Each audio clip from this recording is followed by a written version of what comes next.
Call this regularly scheduled meeting of Bridgewater Town Council to order. The agenda has been circulated to council.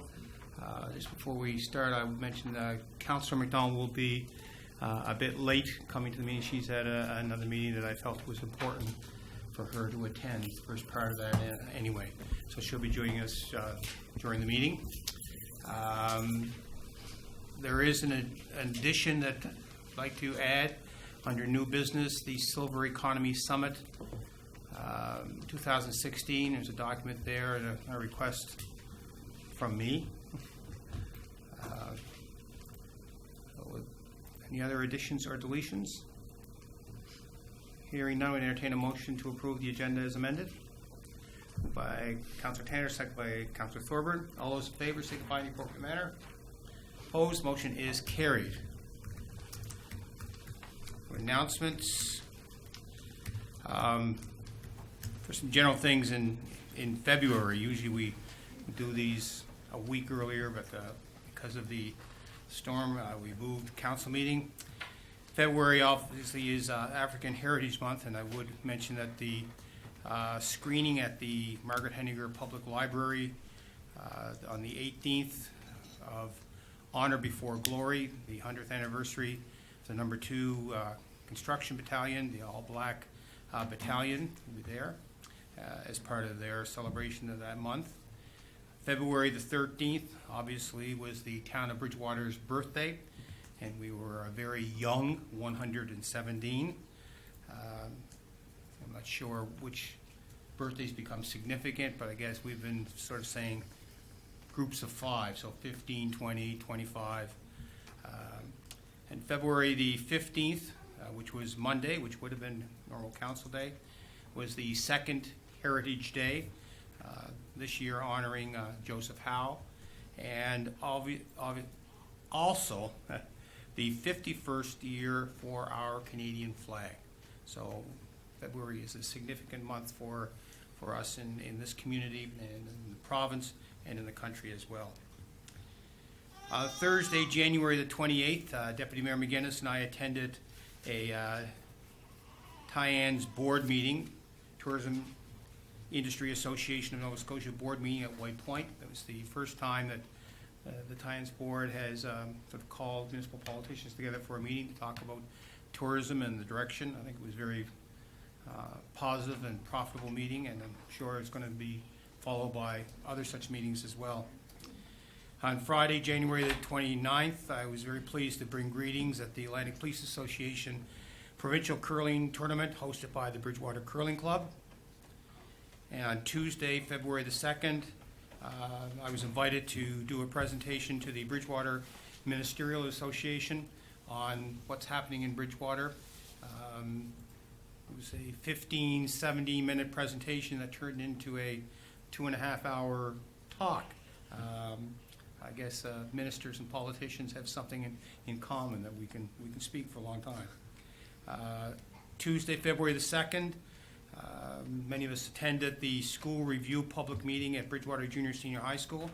That was the first public meeting hosted by the School Options Committee, SOC, yes. The next public meeting is February the 25th at Parkview Education Center. The mandated committee is to look at the Bridgewater family of schools and the Parkview family of schools and look at what decisions, what they would recommend as far as issues that are facing the school board.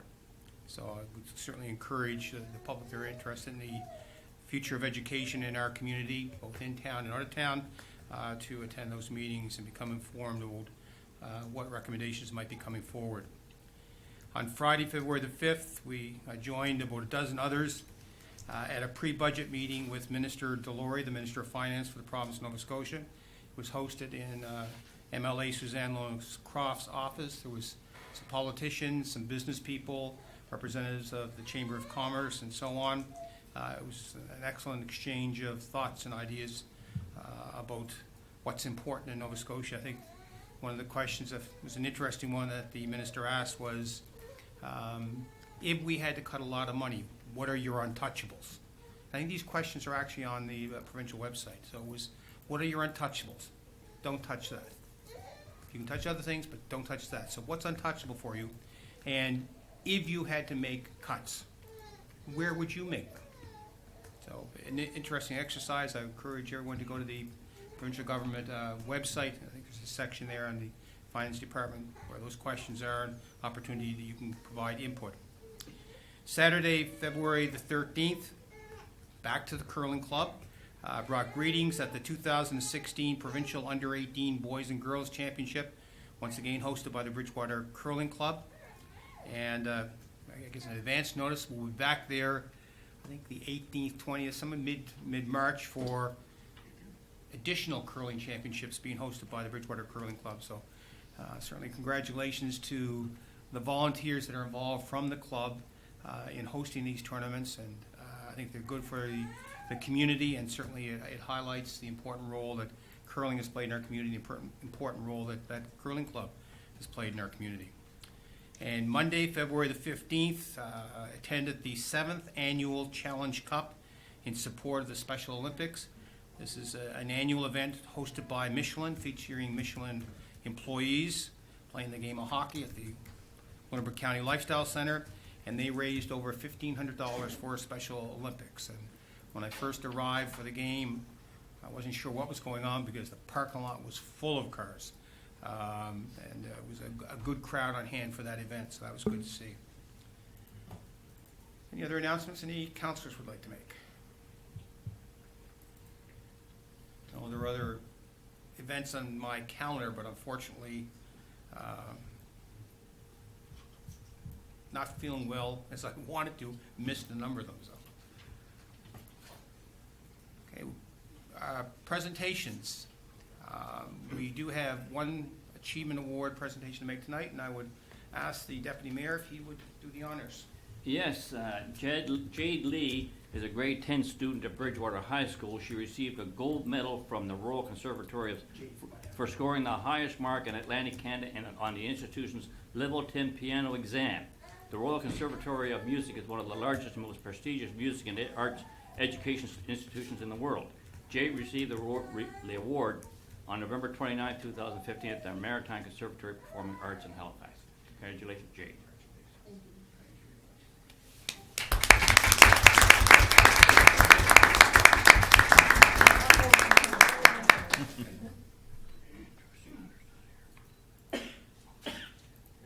You're only taking one license flash 7 times. Congratulations.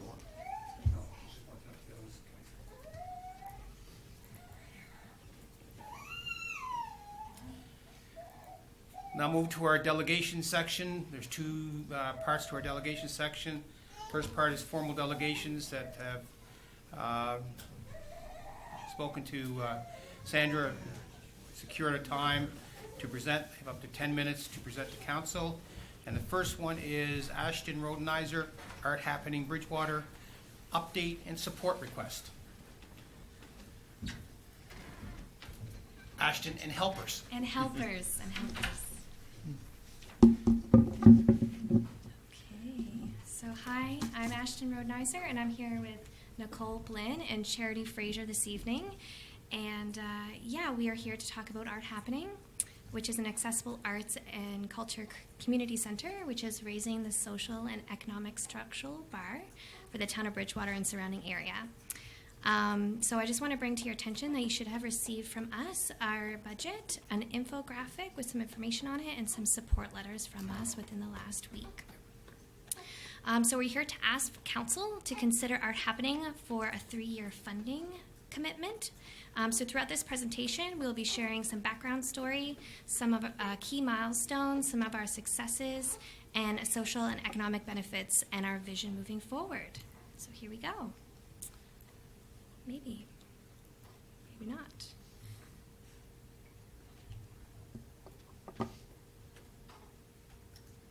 Okay, we'll try that. Okay, so Art Happening was the response to the community speaking that they desired more arts and culture in Bridgewater. So Afterglow Art Festival kind of started that conversation.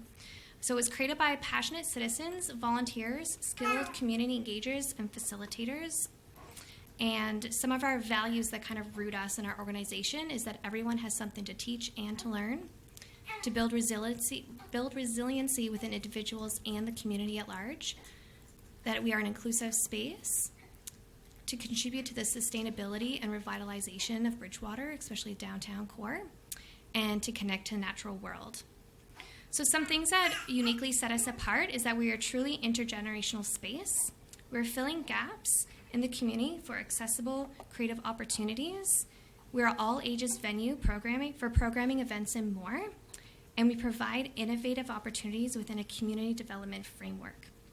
So I'm going to pass it over to Nicole. She's going to talk about some of our key milestones. So some of Art Happening's key milestones include the Afterglow Art Festival, which started in 2012 and became a starting place for the art and culture scene in Bridgewater, as well as the Placemaking Project, which are the painted benches around Bridgewater. This was a youth project also in 2012. For National Youth Arts Week in 2012, events included a pop-up gallery and the first Art Happening open mic. Artpreneurs chose Bridgewater last year as a destination to host their program because of the groundwork Art Happening has started. Art Happening is helping Bridgewater's story shift from just an industrial town to an innovative cultural hub. Ultimately, the majority of this work has happened out of sheer passion and dedication from volunteers putting in a lot of hours to get us to the point we are today. Because the community has responded so well to Art Happening, we have already outgrown our old space and have moved into a new one on King Street, which is 1,200 square feet. Even though we have been able to accomplish a lot of work in a short amount of time by volunteers, in order to continue our momentum, we require the support from the town of Bridgewater to continue to accelerate our work.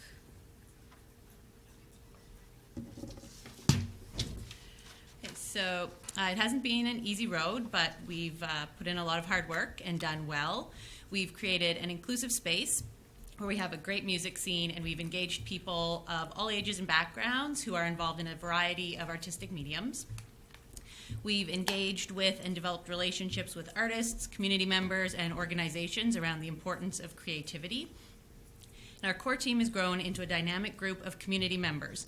In a time when most organizations are struggling to find and keep board members, the fact that we've grown shows how excited people are about the space.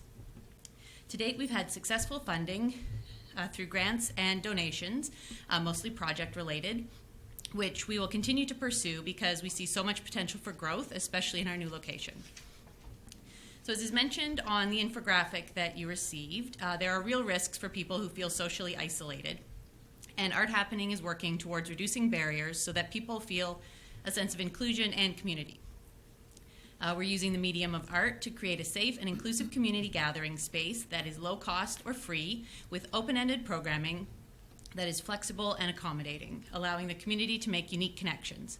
Art Happening is giving people their own space to host initiatives and bring ideas forward where they are supported and can take action. In the downtown and waterfront master plan, there are multiple references to creating a community gathering space as well as supporting and enhancing existing programming to draw people into the downtown core for both daytime and evening events. Art Happening is already doing this work by offering free and low-cost accessible programming on King Street. If Art Happening continues to grow at the current rate, we foresee a lot of additional spin-off projects that will engage people to start more creative endeavors.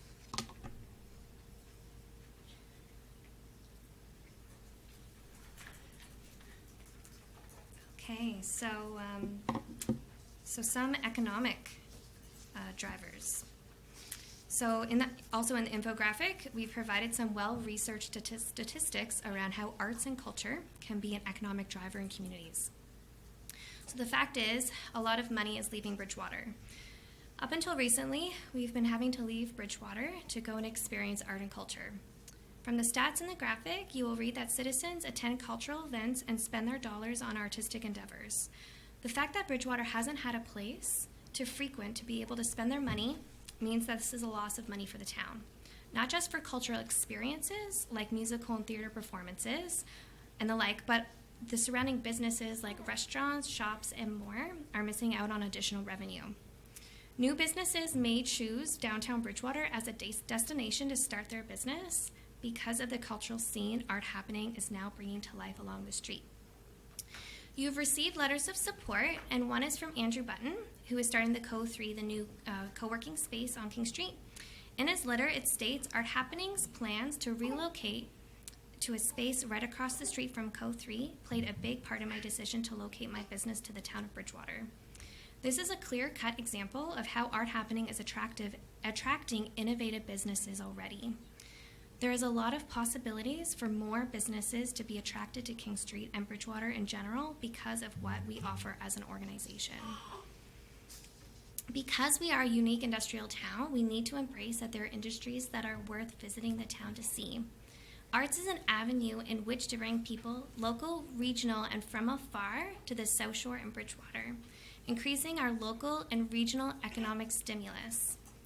Having art as an avenue for economic growth, there are many spin-offs, including increased tourism, retaining and attracting artists, more foot traffic on King Street contributing to the revitalization of downtown, and because of 92% of Canadians think art and culture create a better place to live, having a vibrant place to live encourages immigration and retains youth and young families. And festivals and events are also a cultural driver for communities. So also in the Downtown Master Plan, it recognizes that the economic importance of festivals to draw both residents and tourists into the downtown. So Art Happening has already started a lot of this work with festivals such as Afterglow and the upcoming Color Festival. So just want to talk about our vision kind of moving forward. So since 2012, we've proven that the community really wants more art and culture. The town of Bridgewater has a unique opportunity right now to join us in the momentum we've created, and we are looking to collaborate more intentionally.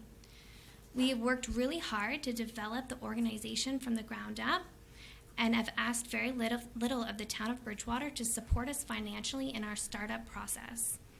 We believe with the growth of Afterglow through the last 4 years of the event and the quick growth of Art Happening to moving into a new location recently, that we are really in this for the long haul, and we are really rooted in a strong foundation with our values, collaborations, and our vision moving forward. So in this vision moving forward, there are a few ways we plan to work in the near future. So we want to continue to grow and develop our programming, want to build relationships with amateur and professional artists to support their work. And currently we thrive on volunteers, so we want to hire a person to develop more relationships, programs, fundraising activities, and manage our volunteers. Work with the Bridgewater Development Association and Youth Art Connection to further discuss and develop economic aspects of developing an art culture in Bridgewater. Continue developing our sustainability plan, which is focused on a social enterprise venture. Work collaboratively with the Parks and Rec Department of the town of Bridgewater. We plan on having a direct connection and partnership with them, but we need to have a staff person on the ground to create that strong communication. Parks and Rec have already approached us about additional ideas that they want to collaborate with, like a graffiti project on the new skate park, creative installations in Generations Park, and more. In order to facilitate these on the ground, we really need a deliberate, strong connection with a united voice. We also want to work out a partnership with the museum, and Barb Thompson has already been in our new location and wants to work together collaboratively. So here we are at our ask. We are preparing, as you're preparing your next year's budget, we are hoping that you will consider the following. A 3-year commitment of $15,000 per year, which is roughly for our next year budget, 28%. We believe choosing to support us is an investment in the social inclusion and economic development of our community. We've been in conversation with Sandy as well about offering Town of Bridgewater rec programs out of our new location, and we estimate at a minimum that this would be a $4,000 value that the Town of Bridgewater could save, and this doesn't include the support that we may be able to offer for the upcoming summer day camp programs now that the arena isn't a possible location. So in the master plan also, arts and culture projects are slated in phase 2, which is 5 to 10 years from implementation. Art Happening is already doing a lot of this work, and with the support of the town, we can bring this part of the plan into fruition years ahead of schedule. Your support and aid will aid in assisting many of the other social and economic benefits mentioned already. So that is our ask, and we invite you down to our open house on Friday, March 11th from 2 to 6, followed by our very successful open mic from 7 to 10. And if you want to schedule a private meeting for the council to come down individually, that we welcome that as well. So I just want to, that's all I have to say for today. And I hope I got it under the 10 minutes. We timed ourselves yesterday. It's 10 minutes, 11 seconds, so I hope that was okay. And yeah, I welcome any questions or comments at this time. Thanks, Ashton. You're welcome. Are there any questions, Ashton? That's great. So kudos, Ashton. You know, you hear nothing but great things about art happening. So can you just confirm, at the open mic, are there lineups to get in? Yes, there is. Well, we definitely need more chairs. Yeah. Let's just put it that way.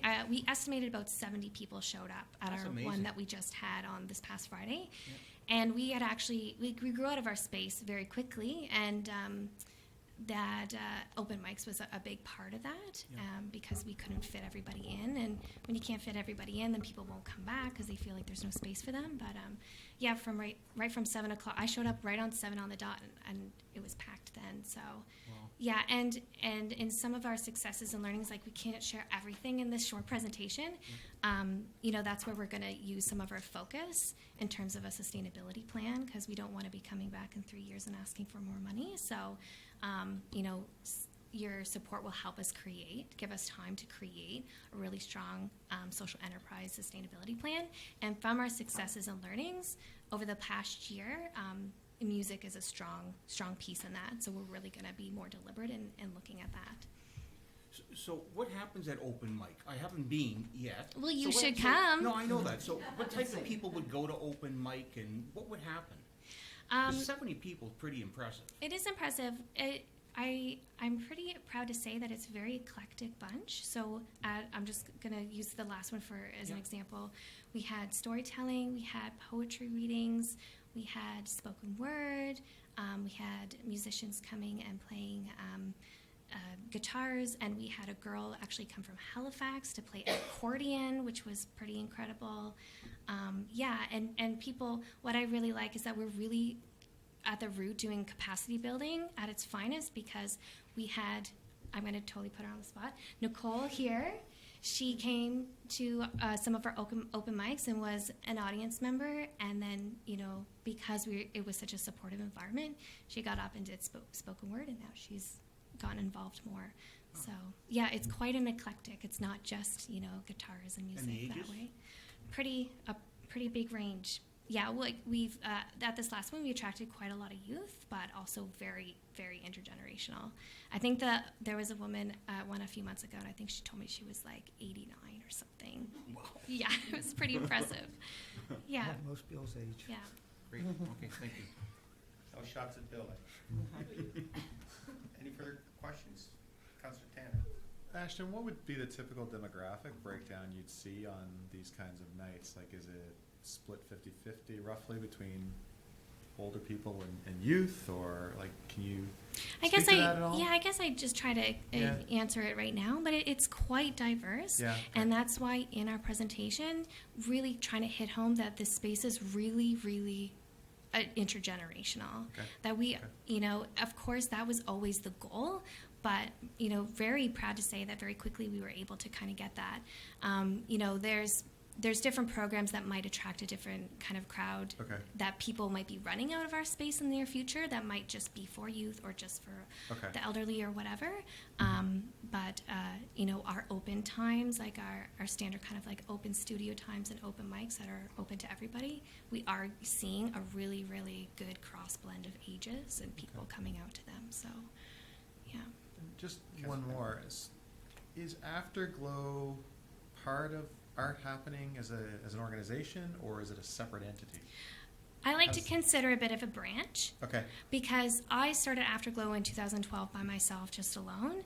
And because of Afterglow, people were like, that's great, but it's only one night a year. Yeah. So that's where we were like, okay, well, what other things are out there? What could we do? Like, how could we incorporate more art and culture in general all year round? And then that's when I got little wind of the Art Hive movement in Montreal. Yep. And I saw that and I was like, that's it. That's what we've been talking about. But it was kind of packaged up very nicely, even though it's a very simple but kind of innovative concept. Okay. Yeah. So there's like these art hives that are sort of popping up all over the country. And there's none east of Montreal that are doing it quite in the capacity that we are doing. Most organizations are using it as sort of like a branch, like I just said.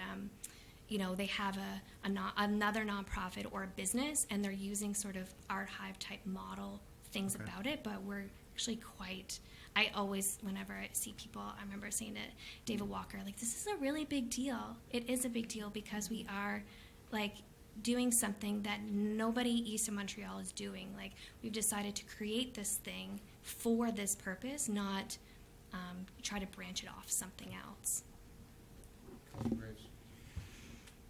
Big red building, big step at the front. So are you wheelchair accessible, baby carriage accessible, crutch accessible? Of course Okay. we are. Okay. So there's a side door. It's brand new door. It's the width it's supposed to be, and they're actually going to be installing when the weather gets better, just a little bit of a concrete rise, because right now it's this much up for people to get over, but they're actually going to make it flush so people can get in right off the the parking, the road parking. Yeah, that makes sense. Yeah.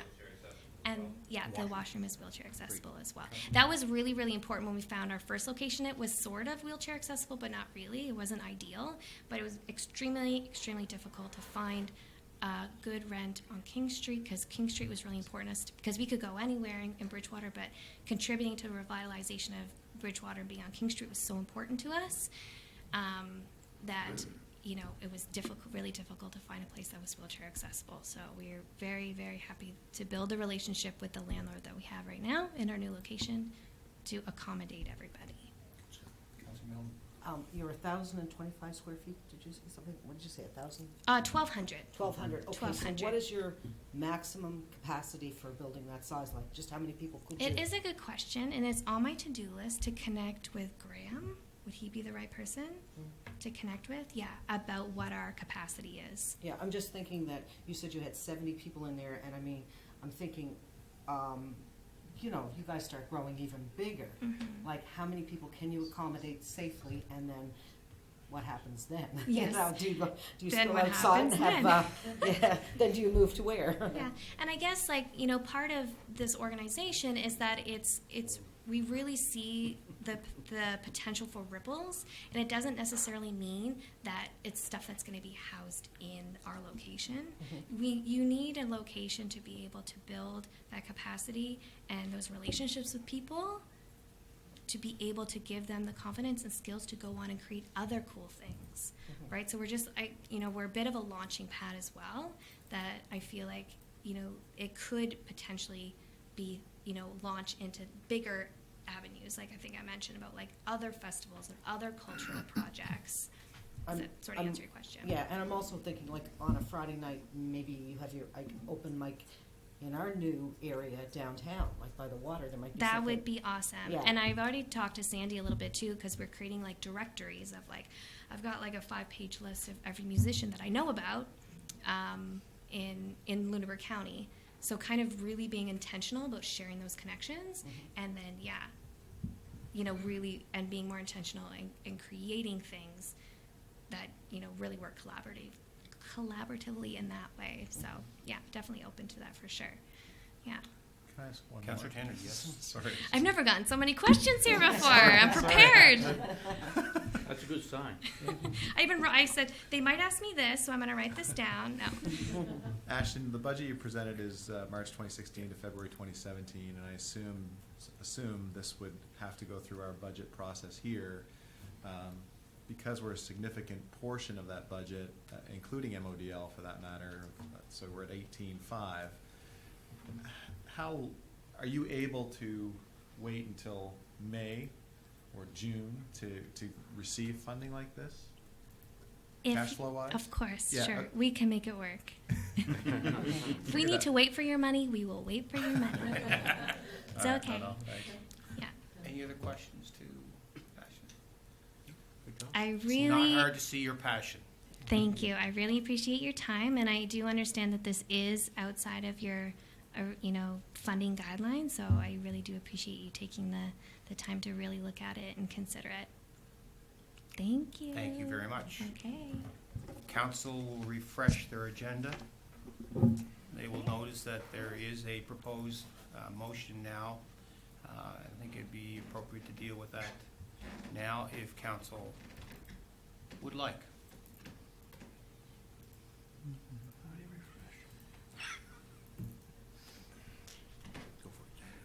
I gotta find it first. The techie had asked how to refresh. Oh, I think I got it.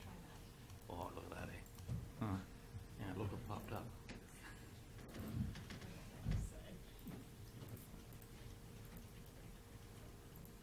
Basically, it's to submit the request for financial support to the 16-17 budget deliberations.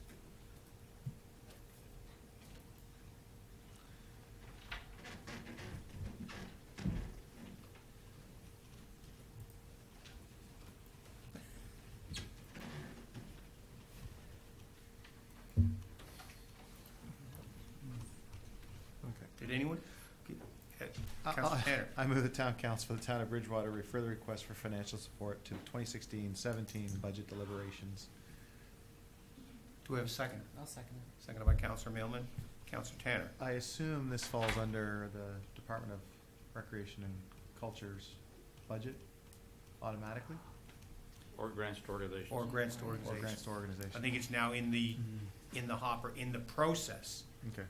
and so we'll figure that as Okay, we go fair. along. Because I would says, is it in the BDAs? So there's a number of questions we're saying, it's now in the process, which is the first step. Any other questions? You ready for the question? Question. Question been called. All those in favor of the motion signify in the appropriate manner. Opposed, motion is carried.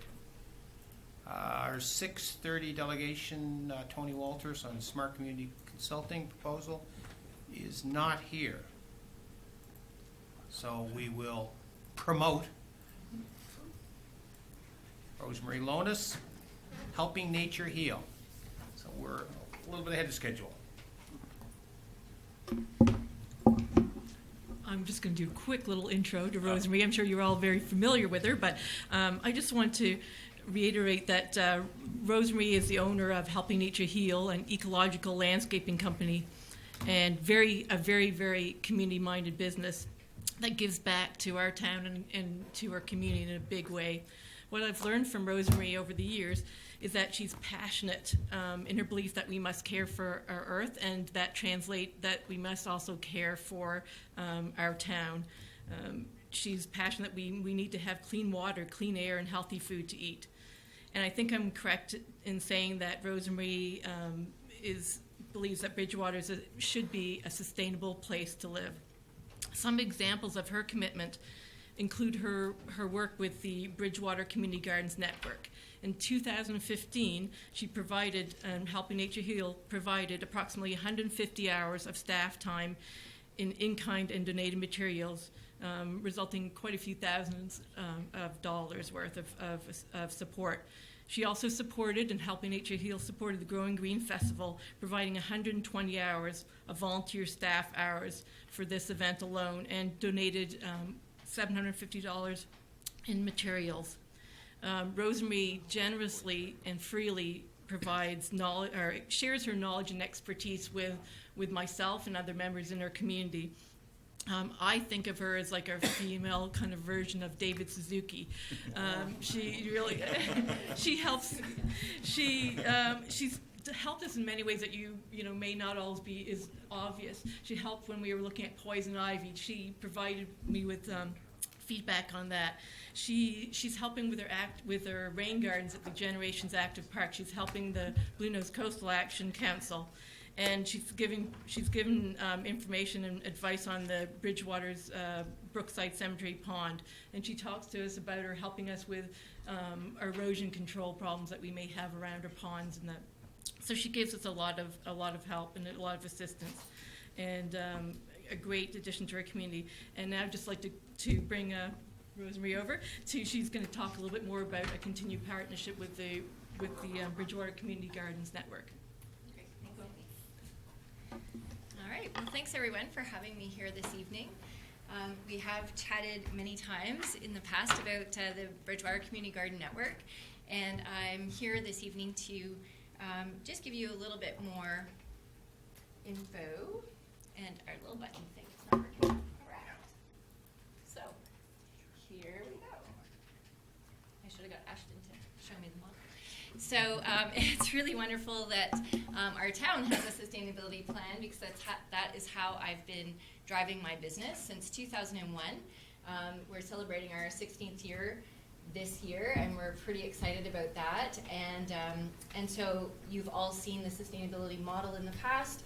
It's really something quite innovative and brings in the ideas of partnerships. And the fact that we've been working with the BCGN for 7 years since its inception, and trying to demonstrate how partnerships can really be a huge benefit to our town and to the core of our fundamentals of how are we going to move forward in this climate change, economic change. How are we going to really connect with people and make this a better place? I got you. Oh, you've got it. Oh, look at that. All right. So because we've been running our business in the sustainability model, we've reaped some of those rewards of success. And so it helps us to be generous now. We have 4 main packages or offers that we offer to the general clientele. And some of these, of course, are quite detailed, but we don't need to go into this part anymore. All right, we'll just scoot across. The important thing about my organization is that our organizational chart is a tree with an ecosystem surrounding it. And you'll notice that most of the stuff goes on below the ground. So that's often how we work, right? We're offering assistance or help, and people don't see that, and they don't understand what goes on in the background of all of business in a small rural community. And so you'll notice that the roots are where my team members live. They're in the soil, they're drawing out information, they're highly educated, highly motivated people, and they're out in the world collecting that information. And together we push it up this lovely, strong trunk, which creates our foundation of strength and awareness, and out into the branches become all these wonderful things. And you'll notice that we have a corporate philanthropy branch, and the BCGN is one of those. There's several others, but we'll stick with that one for tonight. So in some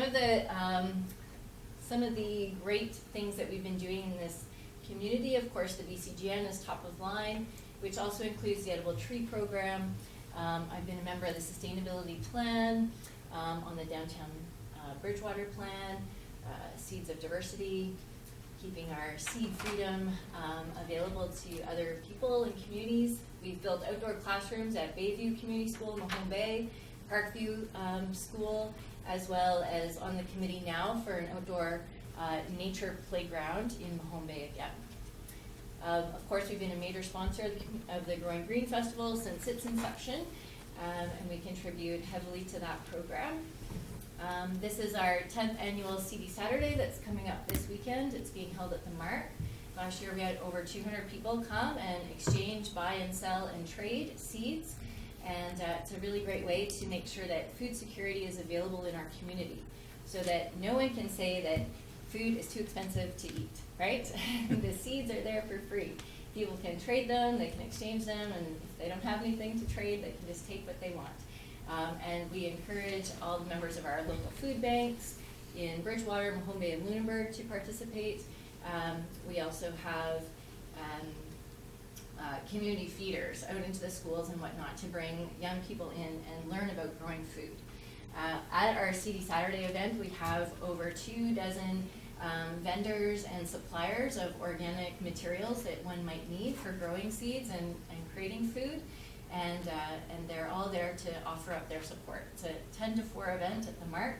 And actually, we ran it there for a number of years, and last year we had to take over the whole building because there was just too many people around, and the fire marshal was shaking his finger at me. So there's a free soup lunch, and all kinds of great things. There's draws and whatnot. It's a really wonderful event, and it's this weekend, so please do come. Art Happening, of course, you may have seen our letter of support too for Art Happening, and I was there at the open mic on Friday, and you should really come. There's people from all ages. It was really enjoyable. The Pork Grocer in Port Medway designed and built a community garden this year, and one of our landscape designers was able to help them facilitate that process. So we're stretched out to down the shoreways. At St. Mary's University, we're participating in environmental science mentorship program, where I have 5 students who are in their final year of environmental science education, and they're hanging out with me on Fridays for the winter to go and look at our Living Shoreline projects and other community-based projects that we're working on. With the NSCC here in town, we do on-the-job training with the NRAT course. We're a monthly donor of the Nova Scotia Nature Trust, Canadian Wildlife Federation, and a year ago we decided to become a sustainability ally with the Ecology Action Centre in Halifax. We're really trying to grow our corporate give so that we can really have our fingers in a lot of pots to really help other projects get on their feet, whether that's with money or in-kind labor support in whichever way. Jennifer actually sent me an email last year after helping to plant 1,400 tulips with our crew and a whole bunch of great community members. She said, thanks so much, and it just seems like you're always around when there's something nature going on. And that's the goal, right, is to help us all see that nature and the environment is such a deep connection to us, we have to stay connected to it. All right, thanks, Sandy. So these are our roots. There's me and Greg back a few years ago, a little bit younger. You probably all know where our office is, down on LaHave Street, right across from Ben's Bakery and the Farmers Co-op. This is the home that Greg actually grew up in. He's lived there since he was about 8 years old. And we've taken control of the main floor, and so Helping Nature Heal is now using it as a workshop space. We have a retail shop in there. We have a nursery. We do all of our seed starting. We have a little greenhouse in the backyard. And then we outgrew that space, of course. So in 2009, we bought 250 acres out on the old Italy Crossroad, an old clear cut. And currently we have about 10,000 potted plants that are waiting for sale. So we grow plants, native species specifically, but also heritage and common plants that are grown from seed or root cuttings or stem cuttings. And of course, when they're this big, you have to grow them for a number of years before they are saleable. And so the land became a really important part of our life and this business. Currently, we have 8 core team members. We have 6 summer crew ready to go, and we have a few on-the-job trainers and interns coming from the various schools. We've been attracting these young and ambitious, highly skilled, educated, and enthusiastic folks to move to our community. And I can imagine that my little business I dreamed up back in 2001 has people coming all the way from Toronto, Antigonish, Halifax, and most recently Kelowna. Our newest young fella, foreman, will be coming from Kelowna in a few weeks. We have also sponsored someone from Maine to move to our location and use Helping Nature Heal as a great career. And just recently, we have a part-timer who has just moved here from Israel and just bought her farm in Lindbergh County. So we are just really spreading out our generosity and reaping those rewards of collecting really wonderful, ambitious people to work with us. We're really excited. So I'm here tonight to discuss with you an idea that we have about the BCGN. And we are wondering if we could sponsor a garden coordinator for the BCGN. A garden coordinator, that title has been in our wish list for 7 years. The volunteer corps team has been trying to figure it out. We tried a few years with getting Nova Scotia Youth Conservation Corps as being our garden coordinator. Unfortunately, that person was only here for a short time. She was a student and didn't really have all the skills and knowledge that we really needed. Last year, we applied for that grant again and formed another partnership with the town so that we could share another youth corps person. And we were lucky enough to find 2 of them that would work with us. And so that sounded really great. We had 2 young minds ready to delve in. But again, they were students, they were here for only a very short season, and so we just couldn't get the momentum under our feet to make that really work. So we realized after some challenges that we really need to have this very specific person who's highly skilled and knowledgeable and can run the BCGN from the town's perspective. So maybe we'll just flip, Sandy.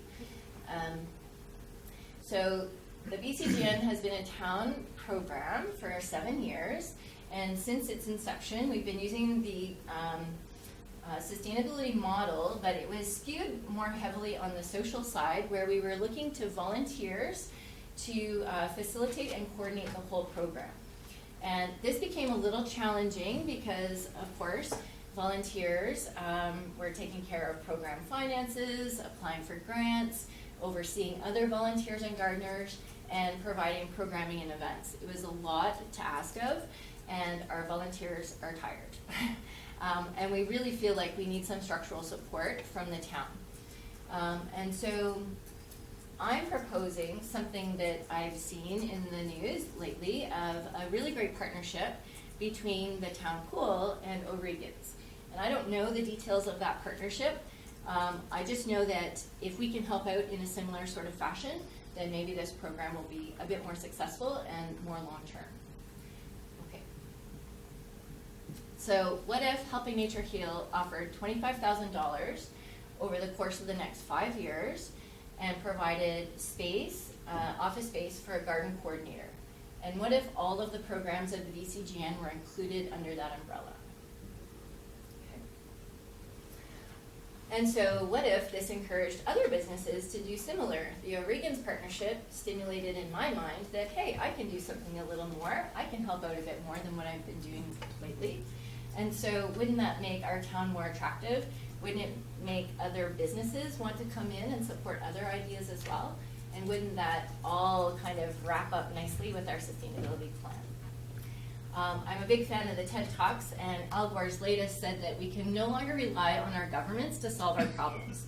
He said some other things too, but it was all centered around we can't expect a government who's in office for 2 or 4 years to really be able to be effective at making change, right? It just, government changes too quickly and new ideas come in too fast, that some of these sustainability long-term projects really need something else to help them answer those calls. So a business like myself could really help do that. We've been stable, we've been in the business now 15 years, and so we don't plan on going anywhere anytime soon, and we should be able to really help support this program. So yeah, as a community, if we draw together, we can really look at programs in recreation and health as part of everybody's life. And we should be able to demonstrate that clean food, water, and air, of course, are our human rights, and that if we all think a little creatively, we should be able to find solutions. So I'm really proud to be here to offer a chunk of money to the town to make this thing happen. I think it's a worthwhile cause. It obviously is connecting with a lot of people. You've heard our year-end reports and whatnot for the last 7 years. This year, I think we haven't sent it in to you yet, but it's all good, just like the other years. And so our big goal is how can we take this BCGN to the next level? How can we help it truly be sustainable and not be kind of living on the backs of our volunteers and a few local businesses who chip in and help it.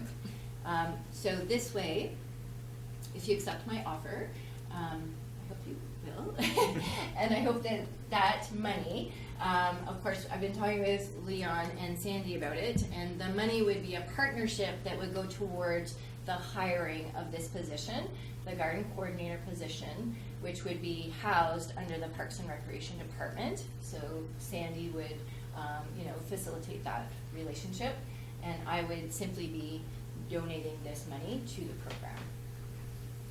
Does anyone have any questions? Any questions? Councillor Millen. So would this be like a position that would be like a full-time, or seasonal, or? Yeah, it's a, do you want me to? Yeah, go. Okay. It's sort of a part-time position. Rosemary, you have to Yep. step behind the mic because you're not being picked up. Okay. Do I have to say it all over again No. now? No, okay. So Leon and Sandy and I have been sort of trying to figure it out. How would the balance work? During the sort of on season from March till October, we would have this position filled 12 hours per week. In November, it would be 4 hours per week. The person would be off December and January. In February, there would be 4 hours a week, and then it would go back into the 12 hours. So that it would be a nice cycle that fits well within the gardening world, right? Not a whole lot is happening except for dreaming and seed catalogs in December and January, so we don't really need someone there. And in the early part of the season, February is a really great time for planning and organizing the details that will come through the year, but there isn't a whole lot yet to be done. It's just sort of picking up that momentum. Sandy. I'd just like to mention that we estimated the cost for this part-time position to be $9,500. So Rosemary would be covering $5,000. We have also applied for funding through the Toronto TD Friends of the Environment. We are applying for funding through them. And all we would be looking for is an additional $2,500 from the town, from above what the normal contribution is $2,000. So it would just be another $2,500. And part of the job description of this person would be to seek out other grants and funding. So, if we can do better, then and cover the costs in better way, in a greater way, that we will attempt to find funds in other options anyway. Yeah, another really great thing about the position too would be that they would be available to participate more often or more clearly with programs like the ARC, which you already support, who are doing some great outdoor activities, but are sort of high on enthusiasm and low on skill. So this person would also have the capacity then to assist them in actually providing some skill and knowledge, so that those participants of the ARC program would actually be gaining some additional experience and work knowledge and whatnot. Yeah, so would this fall under Parks and Rec for leadership and support? Mm-hmm. Yeah, I think so. I think that's the best place to go for it, since the BCGN is a program of the town, and we have been always under the Parks and Recreation department. So it would be part of the Parks and Rec budget, in the budget process? Yes. Same as a pool is under your That's budget right. Yeah, process. it would be presented through the Yeah. budget process. Okay. Councillor Tanner. It's an interesting concept. So we don't have, given the limited number of hours that we actually would need for a coordinator, we don't have capacity with any of our town staff within Parks and Rec to cover that, town Parks staff? No, not at all. And it also takes quite a level of knowledge, experience to do what we want this person to be able to do. Which concerns me, given we're only paying them $9,500 a year. Yeah, it's a $20 an hour job, which is equivalent to some of the jobs that I hire out for. Right. Some of my staff are making that range as well. And I think that fits within the environmental industry. And just, have we investigated the ability for a private entity to sponsor a staff salary? Is that allowed? I don't know. I've never heard of that. I've heard about getting grants to help employ people, but I don't know. Anyway, I'm just, okay. Innovation is all the game right now, Well, right? yeah. Let's see if it'll We work. don't control the labor law, though. I mean, absolutely, right? Okay. I mean, it can be a lump sum at any point in the year that is dropped into the Parks and Rec. Could be a grant from an outside industry. We could name it as a grant to the town, as opposed to, for this person's wages. I think Jen was next. I just wanted to clarify, you said we currently give up $2,000, an additional $2,500 for $4,500. plus a grant from TD Friends of the Environment. How much is that? Because I Um, think they do we are- annual grants, yeah, that's but right. you may not get it Yeah, every I'm year. applying for $4,000 for the TD Friends of the Environment. $2,000 would go towards the staff person, and $2,000 would go towards other supplies and programs. So be prepared for potential of $65,000 in the future. If we couldn't access, sorry, 6,500. Wow, that wage went up fast. Yeah, I'll take that. Councilor Grace. And if you don't get the TD Friends of the Environment? Then we'll adjust our plan and accordingly, and we'd have to downsize a little bit. And do you have someone in mind to do this position? Well, we would have to go through an application process, and we feel there are some good candidates in this community. So Rosemary, you're the talent in terms, are you still, would you be consulting in the project? Or is it up to this person to? Oh, I will always be here to support this town. Yeah. I mean, for sure, whatever you need, I'm happy to give. Wow. Councilor McDonald. When you say downsize, can you downsize 12 hours? Well, if we had to, yes, we'd maybe have to go less number of weeks, but also as part of that job description is going to be able to seek out other funding sources as well. So we would work hard. We would start with what we have, I think, and then we would work hard to raise funds in other ways because we'd be creative and do what And we we've could. been very successful at receiving the TD grants in the past, so I don't really see any reason not to. Not to apply for it at least. If we got it, then maybe we wouldn't have to lean on the town so much for that additional funding. Okay. Right? Any other questions? Sounds great. Sounds great, right? I'm assuming that this will be just part of the budget process within Parks and Rec Yes, because the program exists now.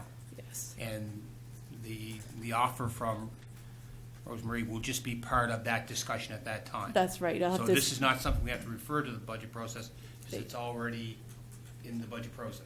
Yeah. Yeah, I know what the targets are for our department, so I guess we'll have to work those numbers to make it work. Is everybody clear that this is not one that we need to refer to budget Okay. because It's already in the the program is already Yeah. there. This is Okay. just changing it a little bit. Councilor McDonald. I just want to take the opportunity to say thank you. You are everywhere and involved in everything, and to be stepping up to the plate and offering even more. I hope everyone hears this, and I hope people stop on the street and thank you. Oh, thanks, Jen. Thanks very much, great. Rosemary. Appreciate it very much. Yeah, you're welcome. If you have any other questions, you know where I'm at, Yeah. or you can send me emails and stuff. And I look forward to your decision because that money's burning a hole in my pocket. So let's spend it here instead of somewhere else. Thanks very much. Thank All you. right. Thank you. And our final formal delegation is Tony Walters, Smart Community Consulting Proposal. Welcome, Tony. Yeah.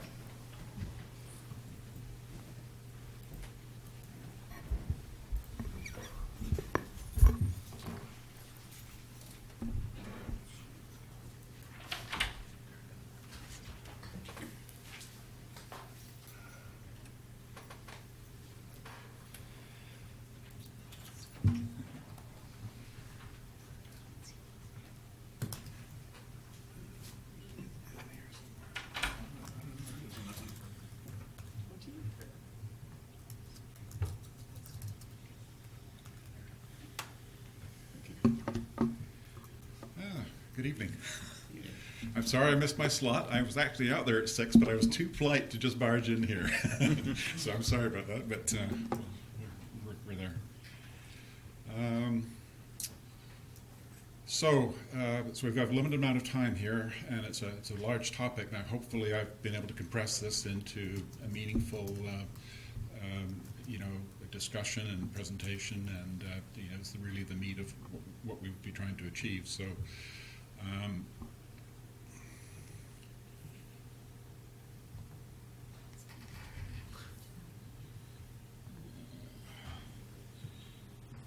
Okay.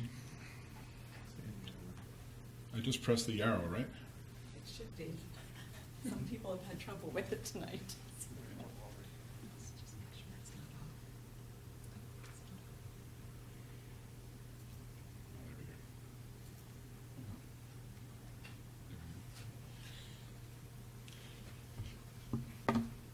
I have a slide that sort of gives a bit more of my background and everything else, but I just wanted to go directly into some of the concept here. So I've done a fair amount of work in the retail and parts of the industry, working with companies like Motorola, which are the leader in that field,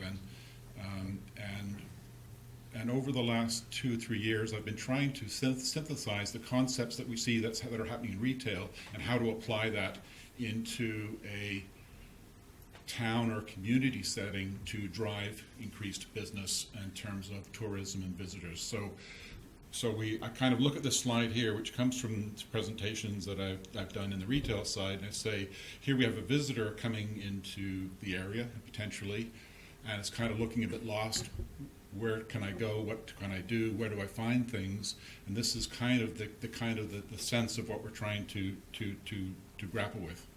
And so what we want to try to get to is an environment where they are greeted and enabled with a wireless channel, with current technologies in terms of mobile smartphones and iPads and all this kind of stuff like that, where we can understand more about them, where we can connect them to businesses to increase sales and vacuum more dollars out of their wallet while they're here, and also provide location-based services such that we can know what their patterns and behaviors are over time, and to help us think about what type of services we might want to offer within the community and provide this feedback to many different stakeholders, from tourism to the businesses that are part of the community and to the town itself. So a bit of my background is I was the project manager. I conceived a lot of the aspects of the Lunenburg Building Economic Capacity Project about 1.5 years ago. I think it went live, and also the project manager for that. And that whole concept started out with, well, we need Wi-Fi for tourism purposes and everything else. And then I really sort of moved the concept forward in terms of working with them to define some applications. They had some ideas around walking tours and things like this. And really they wanted an engaging visitor experience, open for business 24/7, so I can find stuff any time of the day or night, think about what I could do tomorrow or next week or what's available in terms of events in the area. And a sustainability strategy in terms of looking at both the capital costs of doing a project like this and all the sustaining costs in terms of that monthly bill, in terms of support. How can we mitigate that or eliminate that as part of the strategy? So I just go back to that for a second. So Lunenburg did implement this. They have the coverage of the old town that you see there, and I'm a mariner myself, and so I wanted to make sure that we organized it so we'd actually reach out into the mooring harbor. And so anywhere inside the inner harbor in Lunenburg is covered with this Wi-Fi as well. And some of the strategies around that were, again, as a visitor engagement, when you have an incoming mariner that's coming in, staying for the weekend, whatever else, who might be tempted to just go on the back of their boat and have a beer and barbecue, this would reach out to them and say, here's everything that's going on. Here's events, here's music, here's this, here's that, to draw them into town, basically, to spend dollars. And really, that's part of that engagement strategy. So, and a lot of the towns we're working with are seaside towns, and so this actually has to be part of the strategy. Even Bridgewater, you've got the marina and everything else like that now. So this is part of an engagement strategy that has to be considered. So there's a walking tour for some of the there's 9 stops in the walking tour that has pre-recorded audio content that you can play back, and there are some things like there's a mystery tour for children called Looney Larry, and there's a business directory searchable and all this kind of stuff like that. So that's the kind of the flavor of it in Lunenburg. So what the vision, which is my vision, but also some colleagues that I work with, is going forward, is to think about this, to go to a generation 2 based on the learnings of Lunenburg, to expand this into more of a regional environment for all of the requisite benefits of that. So what my vision is that we need to think of things strategically in terms of a cycle for visitors. Now, Bridgewater is a service town, and I understand that, but still, you have people coming in looking for things. And again, they can use this server as well as a net new visitor that's coming into Bridgewater for the very first time. But we need to think about pre-arrival communications to make them aware that there is a Wi-Fi system available. when the survey, after the first year survey of Lunenburg, only about 50% or 40% maybe knew that there was a Wi-Fi system available before they came into town. They need to work on that, and I've promoted that heavily to get this into communications, into tourism magazines and so on, that this capability is there, because the more people that know about it, the more people that are going to engage with it and then utilize that and connect to businesses and so on through the cycle. So we want to engage the visitor, we want to connect them to businesses, help them get to what they're looking for and to find options, surprise them about maybe different things that are available. We want to analyze behaviors in terms of what they do, how long do they stay in the area, what are their patterns in terms of where they go, and we can do this through locationing technology as part of the network. Then we can think about planning, what do we learn from that over the season. This is after a full season. And then we can plan around how we want to change. Then do we want to adjust any marketing campaigns? And maybe as Bridgewater moves from a service economy to also embrace a tourism economy, that market part of it becomes increasingly important. And then we're back to that cycle again. So I kind of think about that in my head at all times to make sure we're following a strategy. So if we look at the kinds of core applications, so this is not just free Wi-Fi for residents and for visitors. It's a system that happens to also give you internet access through Wi-Fi. Just want to make that point. So what we're looking for is a location responsive portal so we can detect where the user is and bring up the content for that locality so it's very in context of where they are. So we can, if they're in Lunenburg, we can bring up the Lunenburg menu with links to Bridgewater, Mahone Bay, and so on and so forth. And then if we're in Bridgewater, we can bring up Bridgewater with links to the other communities and so on. So there's that kind of location responsive content. There's walking tours, and those can be organized based on different themes. In Lunenburg, it's just a waterfront walking tour, which includes the Fisherman's Memorial and things like that. And you can link audio-visual content with each of those pins. So when you arrive at that area, you can click on the pin, and it'll bring up maybe pictures, maybe videos, maybe audio content that describes that point of interest. There's directory and maps, so the full mapping system built in where you can do a search for businesses. Let's say I'm looking for car repairs or a Canadian Tire or food, and it can come up with a list view of the different selections available and also show those as pins on the map. And then you can figure out directions to get to where which one you're interested in. You can click on the pin or on the directory entry, and it'll bring up a more detailed description of that business with a link to the URL of the business. And one of the big issues actually is a lot of businesses don't have very good home pages, and this will encourage the adoption of that to bring them into the electronic economy, because it's going to have their URL there, and there's going to be pressure on them to get with the program, because they need to get there. They need to get that online. There's a number of payment options, revenue generating options available. So there is a payment gateway that we implemented in Lunenburg, and that was be a credit card type of payment. And you can have a basic free service for a visitor or for anybody, including a resident, which gives you can set rules around that, a policy, so it can have a cap of, say, 300 megabytes a day or something like that, or you can get an unlimited service, and that you can get for again, these are settable to different settings, but in case of Lunenburg, I think it's $10 for 3 days, so a very nominal fee for full-speed internet. So you have there's a subscription revenue, premium revenue that helps contribute to sustainability funds, and there's also business advertising. And in Lunenburg, so you'd have a business you'd have a calendar, and you could pick a 1 week slot basically. Obviously, where you've got slots where there's activity such as an event, crafts event or something like that, those are going to be more valuable because there'll be more people in town that you can reach through your business. And so you can have variable prices on those slots. So they sit down at the beginning of the year and think about what prices they want to charge for these different periods in the year, and that's what's offered to the businesses. So those ads appear on the screens basically in the bottom or the top, that on a round robin basis based on the number of people that buy an ad in that week, and they limit that.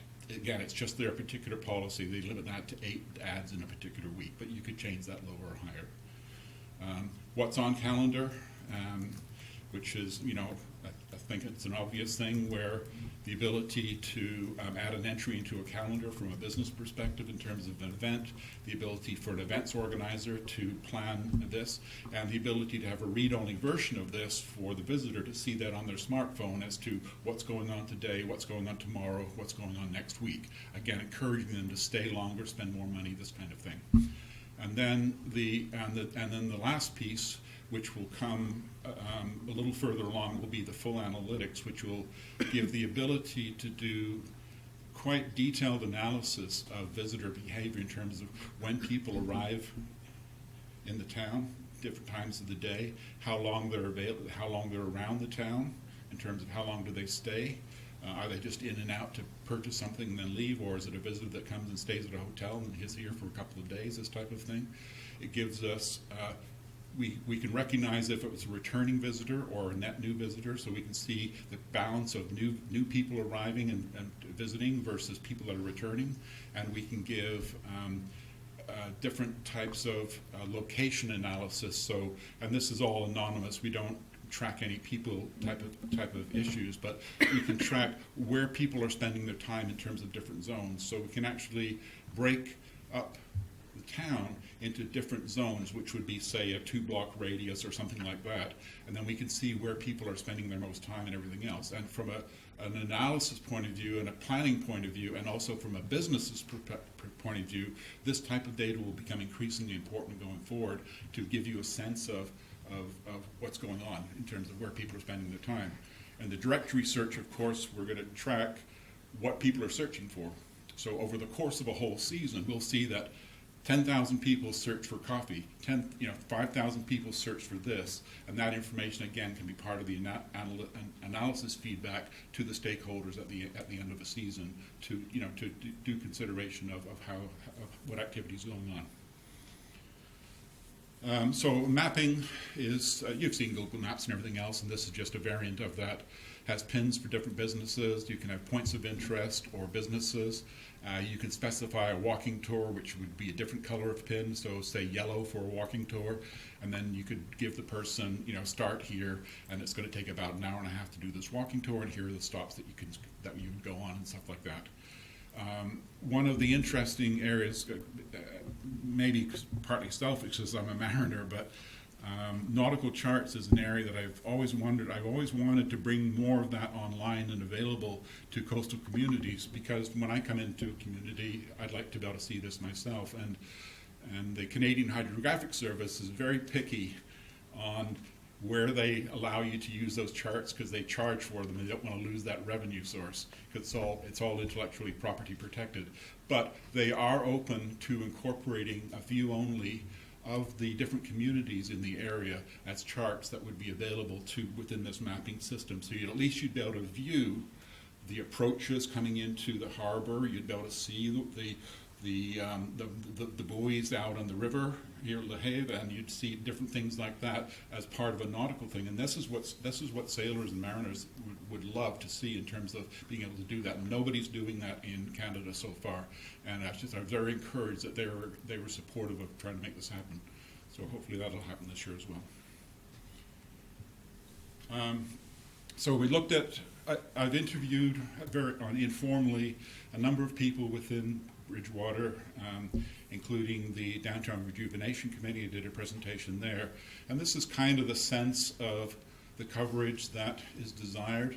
The consulting or the preliminary scoping or consulting that I'm proposing would really narrow this down in more detail with more discussions and having a look at where the traffic is now, where the traffic is going to be in the future with development plans and everything else, and then try to incorporate these kinds of thoughts into the coverage area.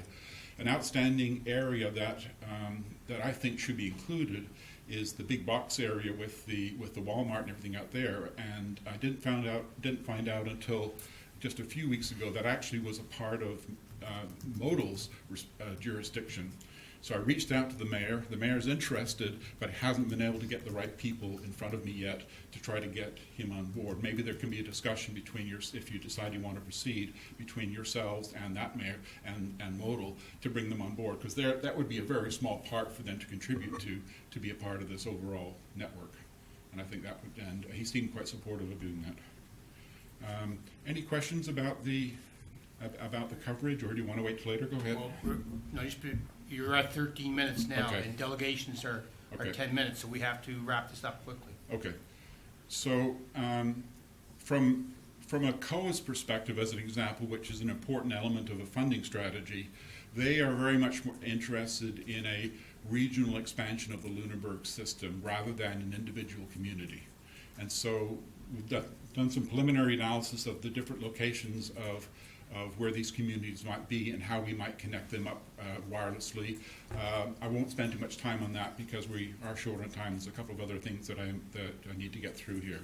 So the proposal that I have is a preliminary study for the requirements of this project, and some of these things have to get done on this type of approach because we have to do a survey of the physical town facilities in terms of mounting locations for access points that are outdoor, whether they're on poles or on corners of buildings, who owns the buildings, things like that. There is an interview process which I would like to go through for a number of different stakeholders so that we have a common strategy and view of this, and that would be incorporated into the report. There are some backbone internet connectivity options that need to be explored to find out the most cost-effective route for the communities, such as Bridgewater, and that there's a Wi-Fi architecture and bill of materials for all the pieces required, including software development and hardware. And those would be put together. This whole thing would be a report, which would be about 35 to 40 pages, that would present a complete specification of the proposed project. So that report would give you everything you need to do to make a very good judgment on moving ahead with a project or not. And it would provide the backbone for the funding application to COA and any other participating parties. My hope is that Bridgewater, Chester, and Mahone Bay would participate in this. I'm presenting to Chester Council next week and Mahone Bay as soon as possible as well. I've talked to the mayor. He's interested in participating in this project.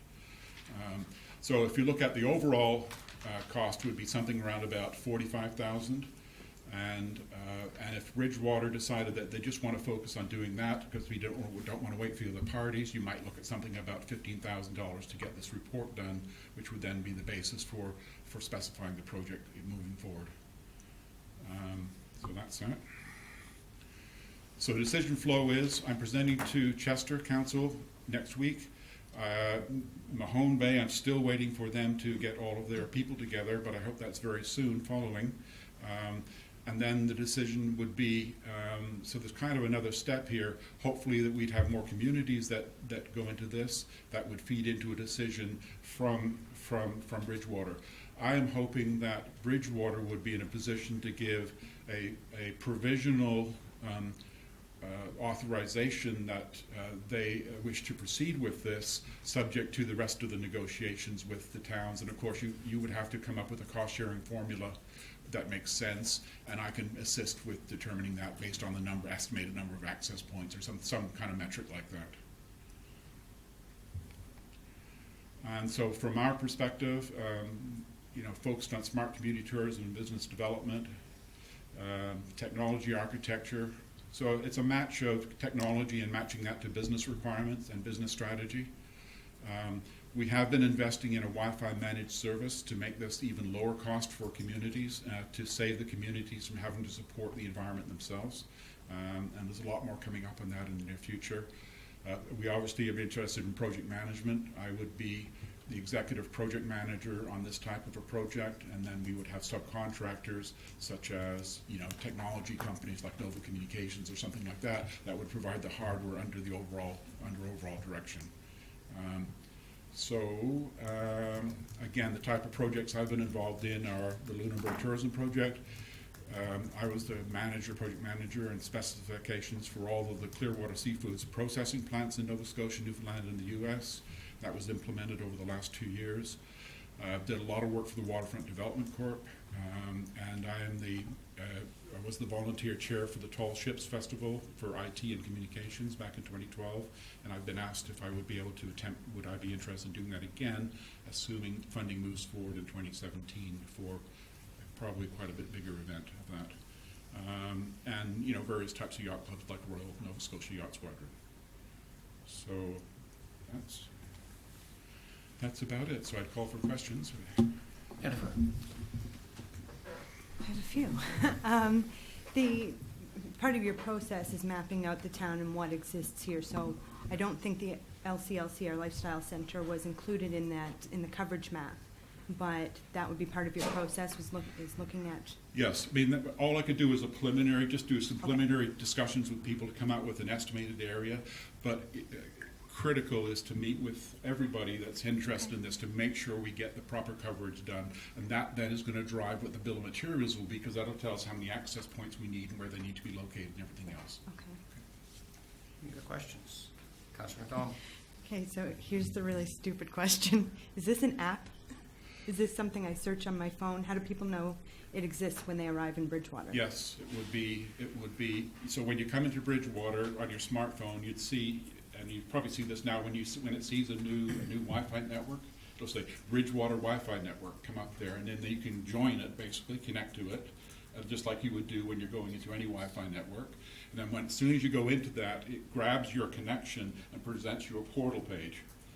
Welcome to Bridgewater. Here's what's going on, and you know a map, and you can click on these different things like that.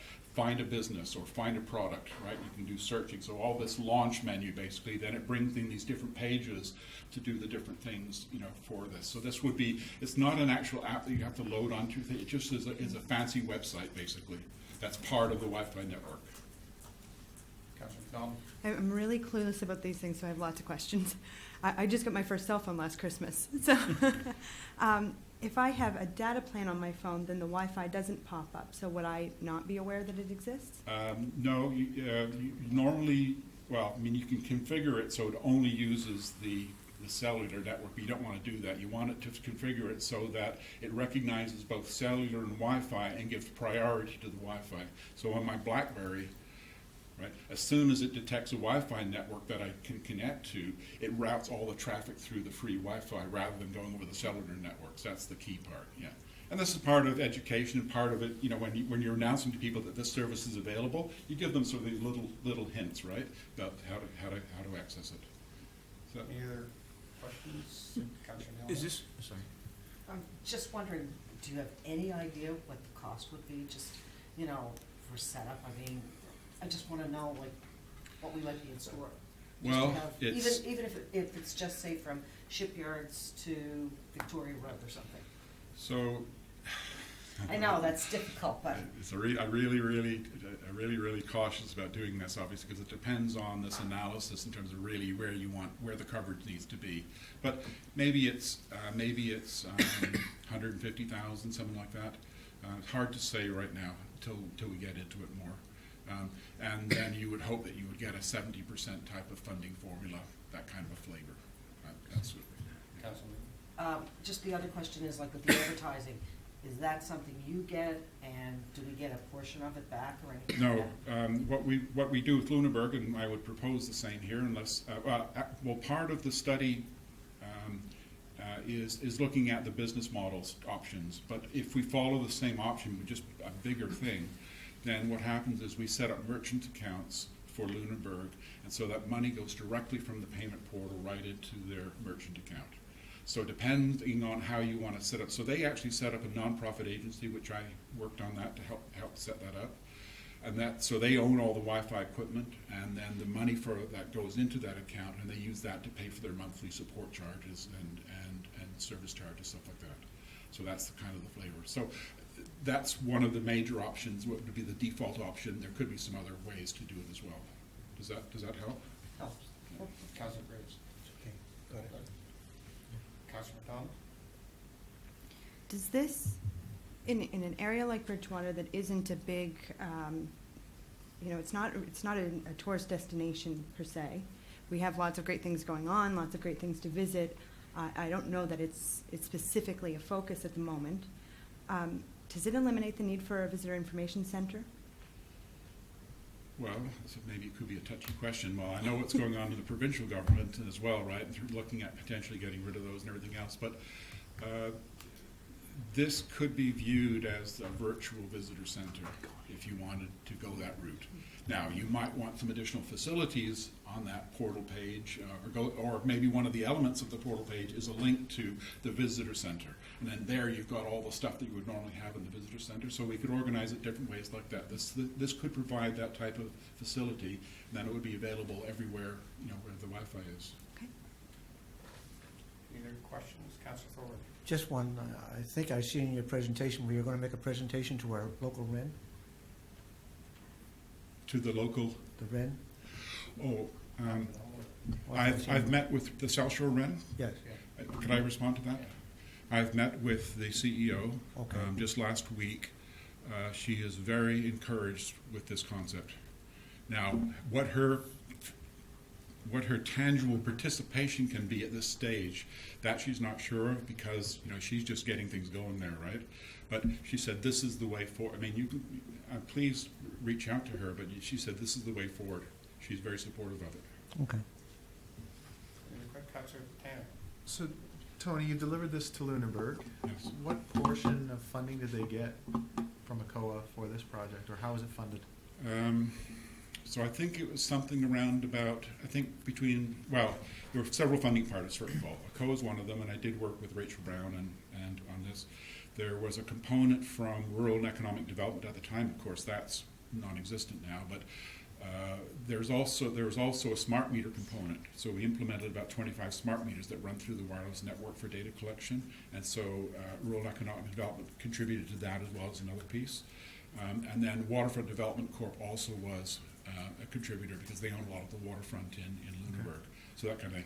I think it was something like about, don't hold me to this by any means, I think it was something about 70% through the government type of mix of funding agencies, and they did some in-kind contributions, some cash. There were some donations from key businesses that really wanted this as part of that as well. So it was a mix of different things, and that's a lot of the battle here, is to getting in front of these people to get everybody on board, right? I did a lot of meetings in Lunenburg to make this happen, trust me. So the phone screens and so on you showed us, is you developed that responsive web, or it was part of Lunenburg's mandate to deal with that separately, or? So Lunenburg, they contracted separately for the applications at the time, but we saw that we could go very, very much further with that. So I personally have invested over the last year in bringing up a managed service, which hasn't been announced publicly yet, for community Wi-Fi that will have all these applications running on as a managed service. And so that's where we're going with that. And they are built out already, or you're still working on it? There are a number of demonstrations. It's time now. We need a customer engagement basically to finalize what the look and feel will be and stuff like that by engaging with people like this.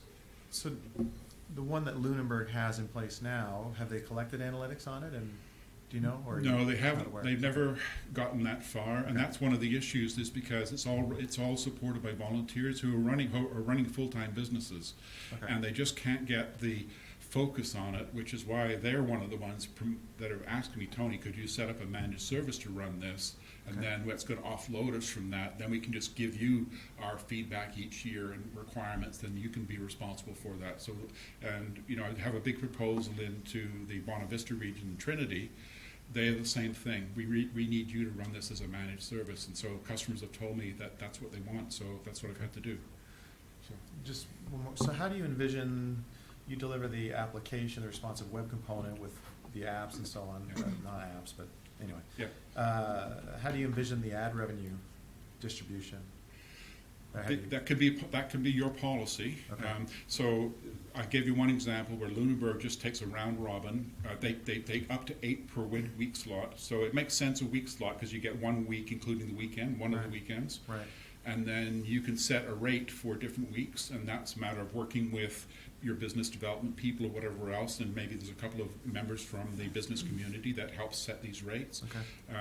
And then that rate would get implemented basically, and so when they go onto a calendar and they want to pick a certain week right? They will see that there's a rate associated with that, so they can make it, okay, well, what if I move this week? What's the rate there? And they can sort of move around like that. I've thought about ultimately that it would be good to go to an auction-based process where you can auction for, which makes it self-maintaining basically, because it automatically finds its own level, right, in terms of maximum revenue. Sure. So I think that is a potential for the future. So, I'll play devil's advocate. Why wouldn't a visitor just use TripAdvisor or Yelp or what have you? Like, what are you offering that's different? Well, it's really what you want your strategy to be, because in Lunenburg, for instance, they wanted to be fair to all of the businesses in their area, rather than somebody that just happened to be paying Google money for their business to come up as the first one in the list. So they wanted a more fair and equitable arrangement to engage all the businesses. But aren't you doing the same with the auction concept?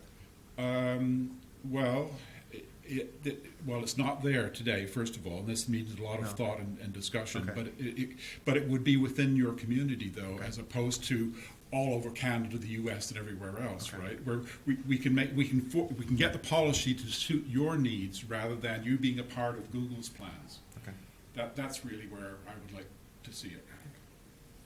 Okay. Any other questions? Does our Director of Technology over there have any questions? His screen's blank. He's magically. Well, appreciate that very much, Tony, and we're going to have a look at that at a future meeting and get some discussion going and see where we go from now. Appreciate that very much. Thank you. That's good. The last part of our delegation policy is anyone in the gallery who would like to address council for up to 2 minutes. It's like a wedding, speak now or forever hold your peace. It's not quite like that. We'll move to minutes then. The January 25th, 2016 minutes are there. Entertain a motion to approve those. So moved. Moved by Councilor Tanner, seconded by Councilor McDonald. All those in favor signify in the appropriate manner. Opposed, motion is carried. There are no planning items tonight. There's no correspondence for information. No correspondence for action. Reports and recommendations. The first item, 10.1, is the recommendation of the management negotiating team for ratification of the QP collective agreement. Mr. Smith. I can touch on it. Yeah, the collective agreement expired March 31st, 2015. Subsequent to that, there was a series of meetings throughout the summer and early fall. And throughout that process, at the end, discussions broke down and an application was made to the Labor Board, Department of Labor for conciliation. There were 2 conciliation sessions held, and the outcome of that was finally there was a settlement which is reflected in the collective agreement, which is before you tonight. The highlights of the agreement were obviously wage increases are always significant. More importantly, different here was the fact that we were going through a realignment, the closure of the arena, realignment of Parks and Rec, and there was flexibility built into that agreement, and also the pension plan whereby we're on a defined contribution, not a defined benefit, and over the period of the agreement, the employers and employees' contributions are raised from 5% to 7% per year at the end of the agreement, and those are basically the highlights of the agreement. Someone prepared to bring a motion forward. I move the town council for the town of Bridgewater endorse the recommendation of the management negotiating team and ratify the new collective agreement as contained in document 16-029. To a seconder, second by Councilor Thorburn. Any comments, questions on that agreement? Certainly appreciate the effort of staff and the management committee and the union committee for reaching, I think, an agreement that is, works for both sides. Ready for the question? Question. Question called. All those in favor of the motion signify in the appropriate manner. Opposed, motion is carried. 10.2 is the third quarter report. Director of Finance, Don, welcome. Thank you. Just a brief presentation on the third quarter report. So at the present time, we're projecting a surplus as of March 31st, 2016 in the amount of approximately $83,000. And just a reminder that a lot can change, particularly with snow removal in the next couple of months. Right now, the projection is that snow removal will be on budget this year. We did increase the budget, if you'll recall, and it's hoped that we will be on budget for snow removal this year. And you would also recall that last year or a number of years ago, we created a snow removal reserve in that if it overspends, it draws from the reserve, and if we underspend, we put into the reserve. We had to take all the money in the snow removal reserve last year, so it's currently empty. So if we are under budget in snow removal, we'll start to build that reserve again. Can we ask questions as she's going through? Or do we Sure. have to wait till- That 18,000, is that in the operating side or is it on the capital side? The 83 is on the operating side. On the operating side, okay. So just going over a few of the more significant variances that are included in the overall $83,000 surplus that's being projected. Taxation revenue is projected to be under budget, almost $56,000. A lot of that, or most of it, is property taxes, where we've had adjustments and appeals and an allowance that's insufficient to deal with all that. We've also had we're under in the HST offset. And if you recall that varies significantly from year to year. It's based on our expenditures as compared to all the other municipal units. It's a pot of money that's allocated based on the percentage of our expenditures based on as compared to all other units. So not only does it depend on our budget, but it depends on everybody else's. So it goes up and down quite significantly from year to year. Grants in lieu of taxes, we're projecting that we'll be $17,000 over budget on that. We had an increased assessment for 99 High Street, which is next to the Justice Center. I think community services and some offices are in there, provincial offices. Sale of services, we're projecting to be $53,000 under budget. Some rec programming and pool revenues are expected to be under. The Seniors Horizon grant and sponsorships under budget, but those are offset in expenditures and also Pro Kids donations. Other revenue from own sources, again, under budget, and most of this has to do with parking meters, fines, and non-moving violations, where we don't have the commissioner anymore, and also building and development fees. Transfer from reserves and surplus, this is significantly over budget, but it's pretty much entirely due to the fact that the council made a motion to transfer funding in from the reserves to cover the pension wind-up costs for the Municipal Joint Services Board. Information management, we're expecting to be over budget this year.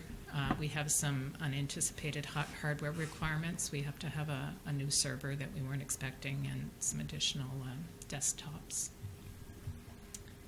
Other general government services, this $19,000, primarily due to the regional enterprise network, that we're not going to spend all that money this year. I think perhaps a little later getting up and running than planned. Police expenditures, a number of reasons for this positive variance is on the expenditure side. Legal fees, training expenses, automotive expenses, the commissionaire that we don't have anymore, offset somewhat by some building expenses that are a bit over budget, electricity being one of them. Fire protection, expecting to be under budget, savings in fire station labor, training, The duty weekends, you'll recall that there was budget put in for duty weekends this year, and the membership, I believe the fire chief sent a note around to council to let them know that the membership didn't have enough time to consider how to do the duty weekends, being paid for being on duty on the weekends, but they needed to spend the money on the fence in the training area for this year. Common services, this is under engineering transportation services, so there's some savings there. Compensation costs, they had a number of vacant positions, and also the QP benefits. Roads and streets, a small saving there. They didn't spend as much as they planned on the retaining wall, and some savings in street repairs. Storm sewer maintenance, again, savings there. That's a really difficult one to budget. It just depends on what's required during the year. King Street parking, a savings there. The closure of the South Parkade being the reason for that. Sewage collection and disposal expected to be quite significantly over budget this year. Chemicals, quite significantly over budget. We had, and that's the polymer, is it, Tim? Had some large sanitary breaks. There is offsetting that small savings in compensation due to some short-term vacancies. And garbage and waste collection, again, quite significantly over budget, mainly due to the partial wind-up of the Municipal Joint Services Board pension fund that council is aware of.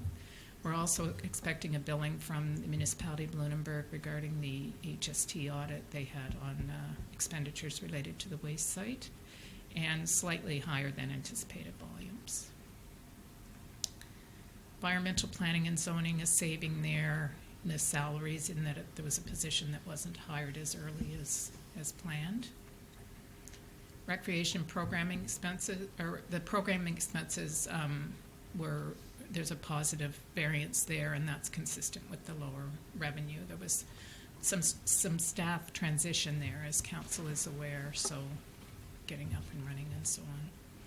Bridgewater Memorial Arena, looking at about $15,000 over budget due to salaries and electricity being higher than expected in the closing down of the arena.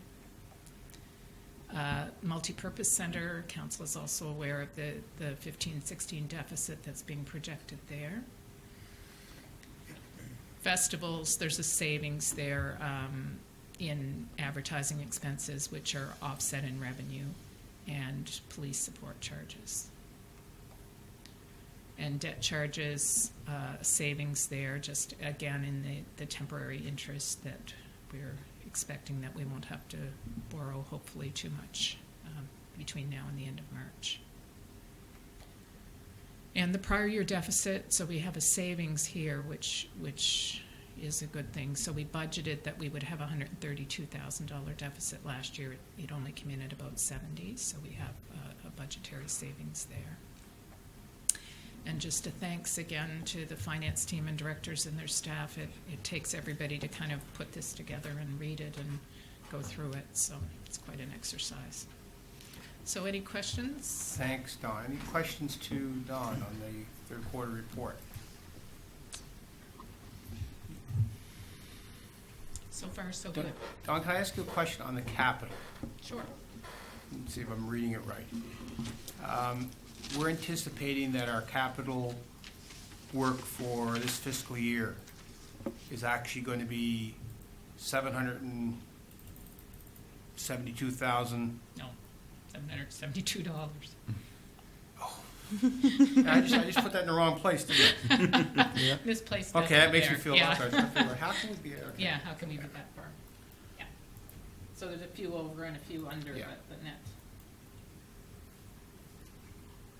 But we are carrying over $750,000 in work to next year. That's the anticipated carry forward, yes. What did we carry over last year? About the same amount? Less than that, wasn't it? Not much. Less. I don't have that right at my fingertips, but I'll get it for you, Wayne. Okay, no. It's Any questions to Don. Thanks very much, Don. 10.3, recommendation from the Municipal Joint Services Board, Human Resources Shared Services. Ken, do you want to make any comments on that? Oh, just a couple of comments. Basically, and I know there were some questions about this. Essentially, there's 4 entities that are going to be utilizing this service, this position that's being created, Joint Service Board. And the person's time will be costed out on a usage basis. In order to ensure that there was a 100% charge out, so to speak, each unit had to guarantee a certain percentage of time that they were going to utilize. In Bridgewater's case, we guaranteed 60% and MODL's 35%. The other entities, Town of Bridgewater's the only one that had dedicated HR positions or positions. So we were able to guarantee at least 60%. As time goes on, I think we'll find the other units will utilize more and more. At that point, the decision will be for a second position to go to Joint Service Board. Problem was in Bridgewater, we had 2 part positions basically here, and neither position was fully dedicated 100% to HR. The HR manager was, most of her job was HR, but there was other things, taxi, bylaw administration, and so forth. The other position was a mixed position, part HR, assisting the HR manager. So that's essentially why there's not more than one position being created at Joint Service Board in the short term. As time goes on, we'll see that there may be a mix of demand from the units to create the second service, and that's the way it works. So if the other units, the uptake's a lot greater, and we only get 50%, we'll only get charged 50%, and we'll adjust over time. Presently, as you know, our HR manager's off on disability, long-term disability. And we've been contracting on a per diem basis to fill some of that void. Plus, myself and the senior managers have been taking up more than our normal load during that period of time. So it will be a work in progress, but we're definitely sure that the term position being hired by the Joint Service Board will be fully employed, very busy, and as time goes on, we'll see that more of the HR functions will evolve to the Joint Service Board. Someone prepared to bring a motion forward? Yes, I move the Town Council of the Town of Bridgewater endorse the recommendation of the Municipal Joint Service Board and implement HR shared services as outlined in document 16-027. Second by Councillor Corbett. Any questions, comments? Councillor McDonald. Learning from past situations, they will provide HR to police services to all of our departments. Yes. Okay. I think if you look at the job description that's been approved by the Joint Service Board, it uses terms like responsible, direct, coordinate, advise.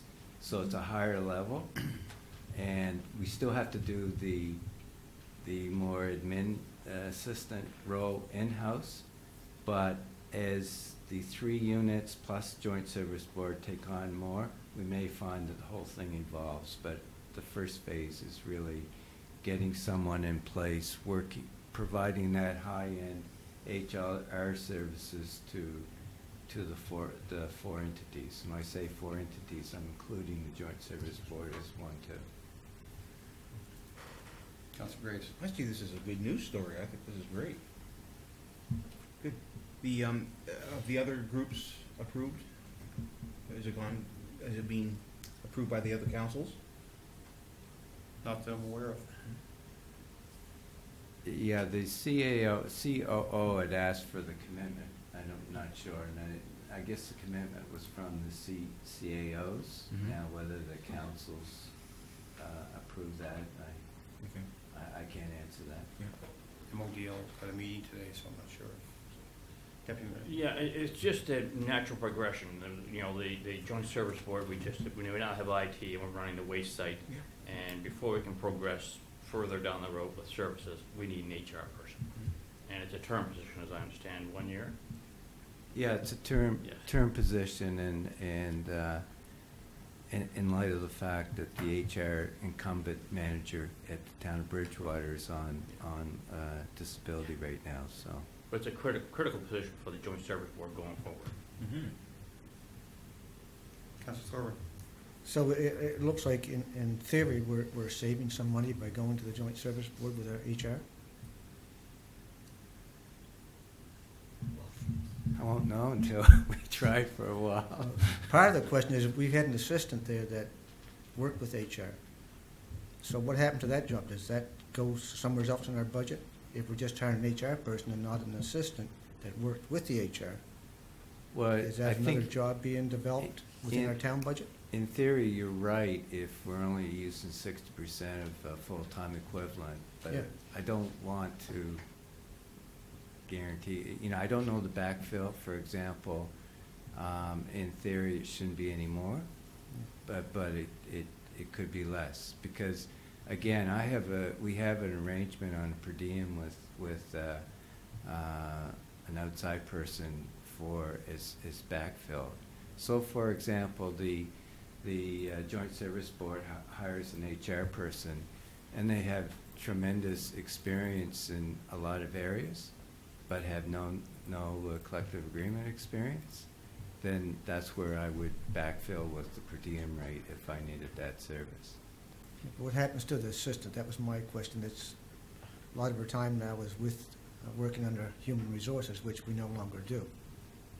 I actually gave the COO a breakdown of services contracted from Municipal Joint Service Board, and I can circulate this to you. Okay. And then services handled in-house. So, for example, staff appreciation dinner, you wouldn't be contacting the HR manager to send out invitations, get this, it's more an in-house function.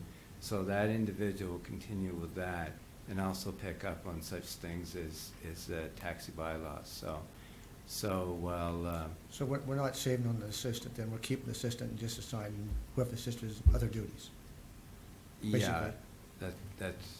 Yeah, okay. Yeah. Councilor. I don't know if I'm clear on this. So we would pay for 60% of a position through the Joint Services Board, plus we would have someone here or contract to backfill, if that's how you put it, plus the department managers would be handling some? Yeah, if I need the backfill position, I have an ongoing arrangement with this person.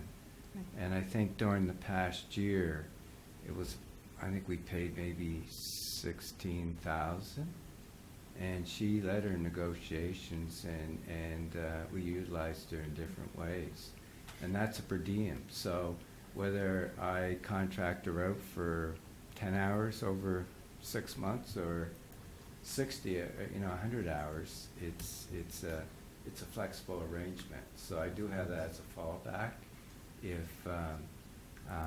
for HR services. So it's kind of a mix, and I think overall we'll have a savings. We definitely won't be over budget, that's for sure. Does that kind of dilute the work when you have so many people handling small parts? I kind of wonder what the connection is between, because HR is one thing, and it may be a lot of small pieces that relate to the organization in different ways, but when something comes up, such as a negotiation or something like that, would it become difficult for somebody who's working for joint services, plus somebody who's working in town hall, plus senior staff, to all work together to to deal with an issue? Actually, I find it fairly easy right now, as long as I have the admin assistant in-house that I can ask, can you send out the collective agreement to set up a meeting with the union, with our negotiator, the go-to person to contact, so that if the mayor comes in and asks me something about the staff appreciation dinner, or if he wants an answer, you have that go-to person in-house.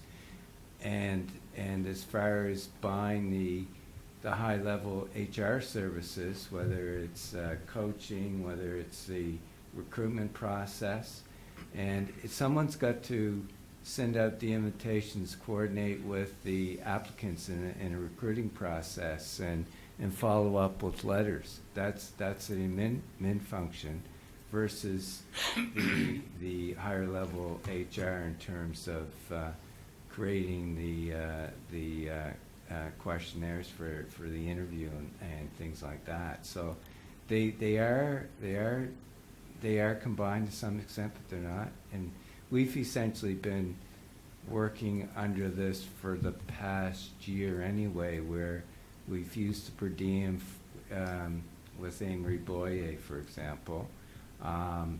Had Pam Adams filled in maternity leave. She was our go-to person. And then each department heads took on more, and to make up for the void that was left when you had a full-time or a dedicated HR manager. And she herself did other things too. She was involved in the taxi bylaws. So it wasn't just HR. So if we all of a sudden thought, well, all the HR is gone, we moved to, then all of a sudden we'd have some of the activities and responsibilities left in-house. And at the end of the day, I'm responsible to see that it takes place. So, any further comment, Councillor Tanner?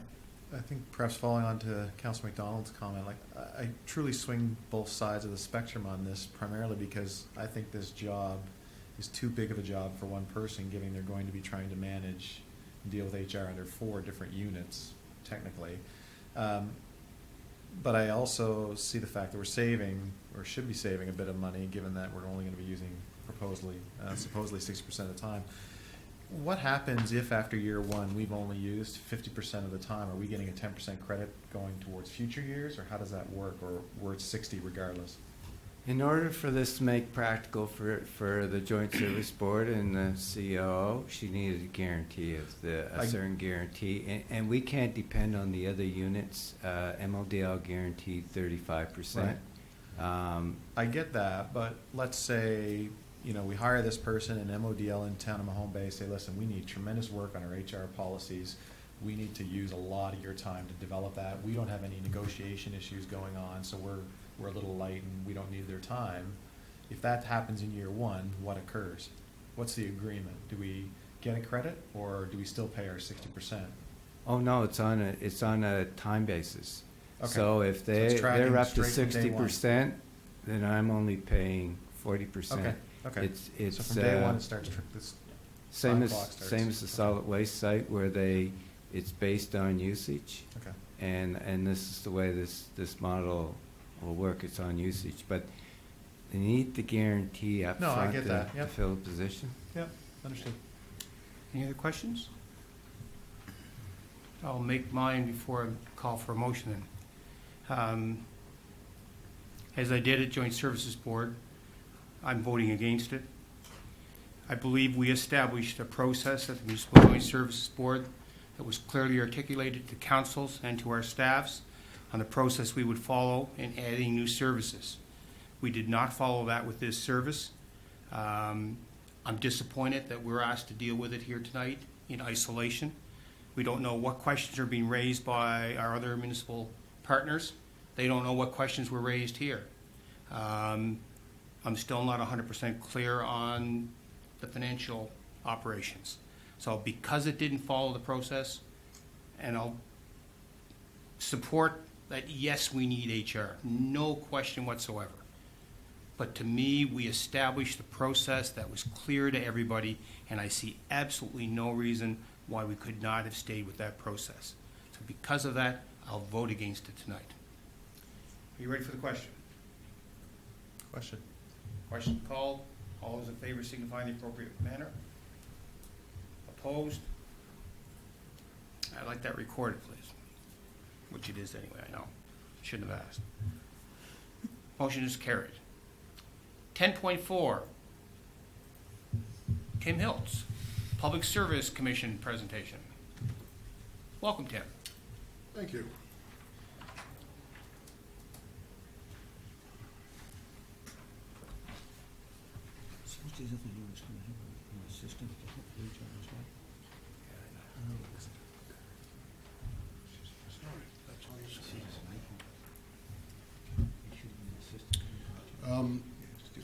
I don't know if this is on or not. It's on? Okay. I was asked by the Public Service Commission to do a brief presentation to council. I'll apologize beforehand because I'm not necessarily brief, but I'll do my best. This is the first time this has been done, so what I did was I set it up with a sort of a brief history or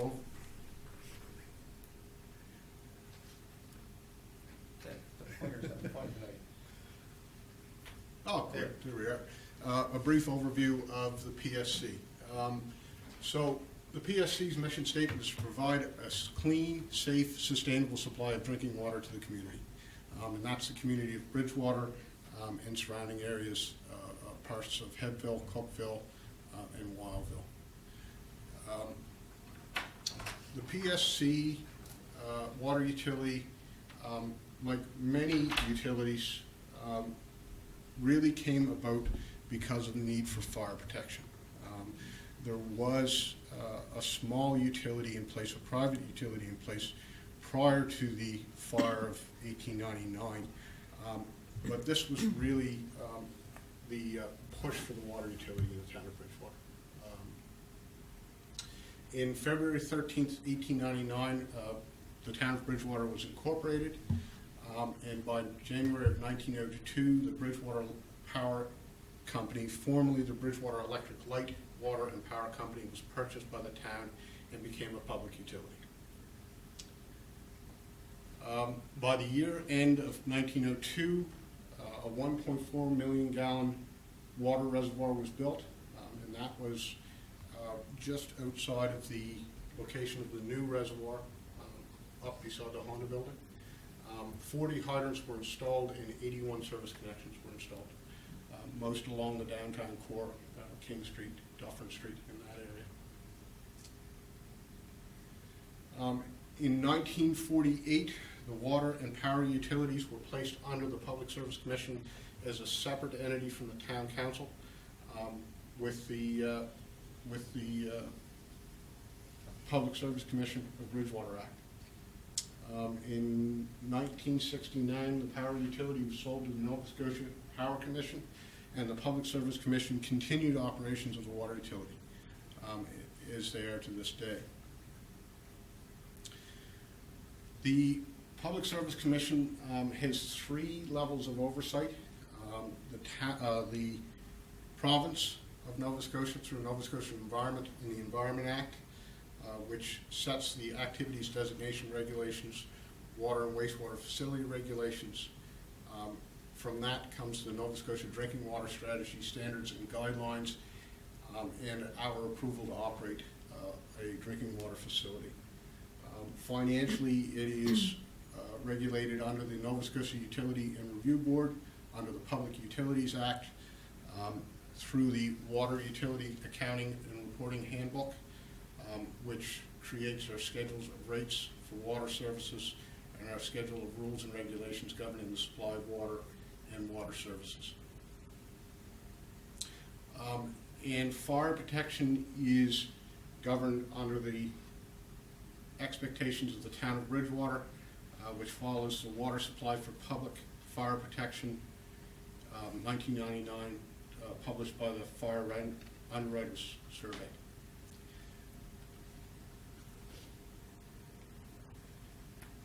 As an organizational structure, the Public Service Commission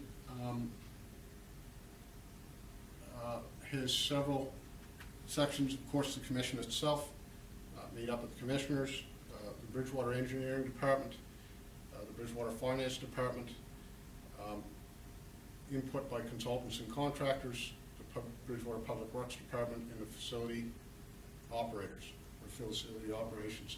And that is all dictated through the management plan.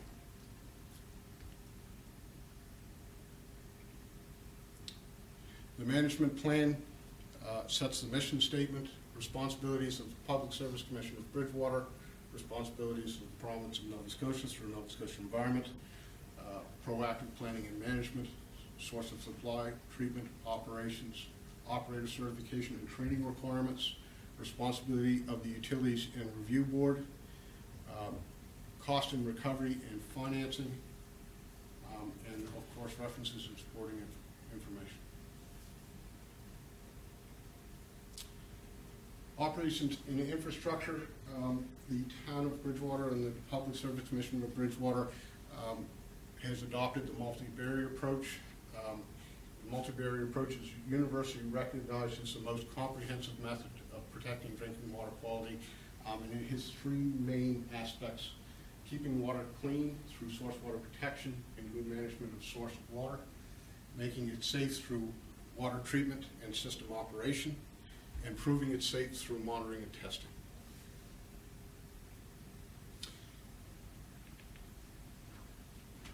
Source water protection, the main key components of that are water quality monitoring, protected water area regulations, land acquisition when appropriate, public education and outreach, and contingency planning in case of emergency events. Water treatment. The Public Service Commission commissioned a 18,300 cubic meter per day Class 3 plant in 2001, 4 million imperial gallons per day, designed and operated to meet the treatment standard, which is a 99.9% removal of cryptosporidium, which is 3 log, through filtration, and an additional 0.5 log inactivation of Giardia through disinfection.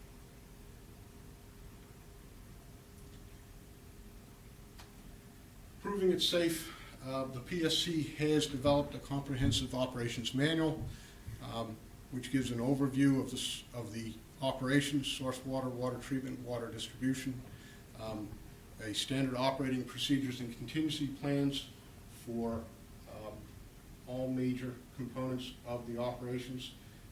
And Section 2 also provides information on regional emergency management organizational structure and general contact list, on-call coverage, water quality monitoring program, quality assurance and quality control, continuity of operations plan, and resources and contact list.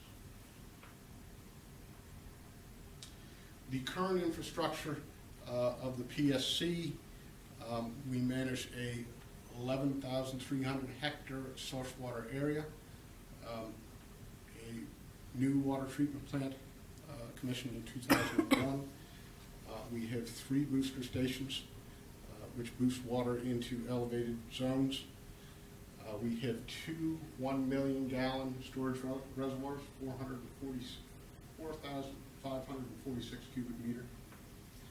We have in excess of 97 kilometers of distribution piping, 473 hydrants, 71 sprinkler connections, and over 3,000 service connections in the town of Bridgewater, which is a far cry from where we started. Mm-hmm.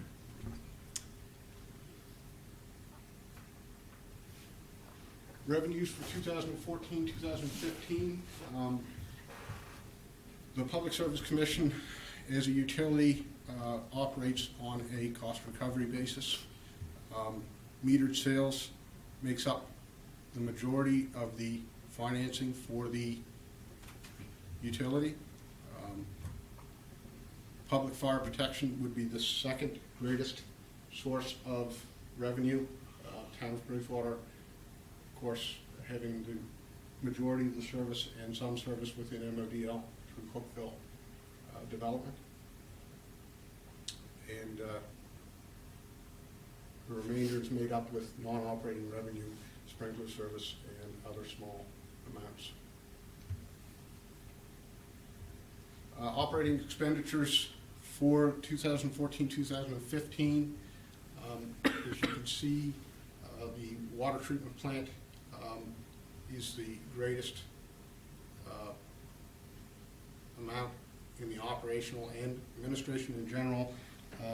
Is engineering, finance, public works, and all the administration costs.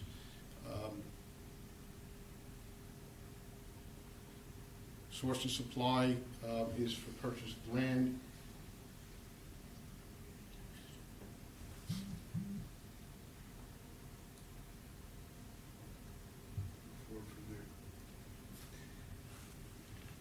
This is a graph showing the quarterly residential water bills in Nova Scotia. So these are the water bills that I could find published.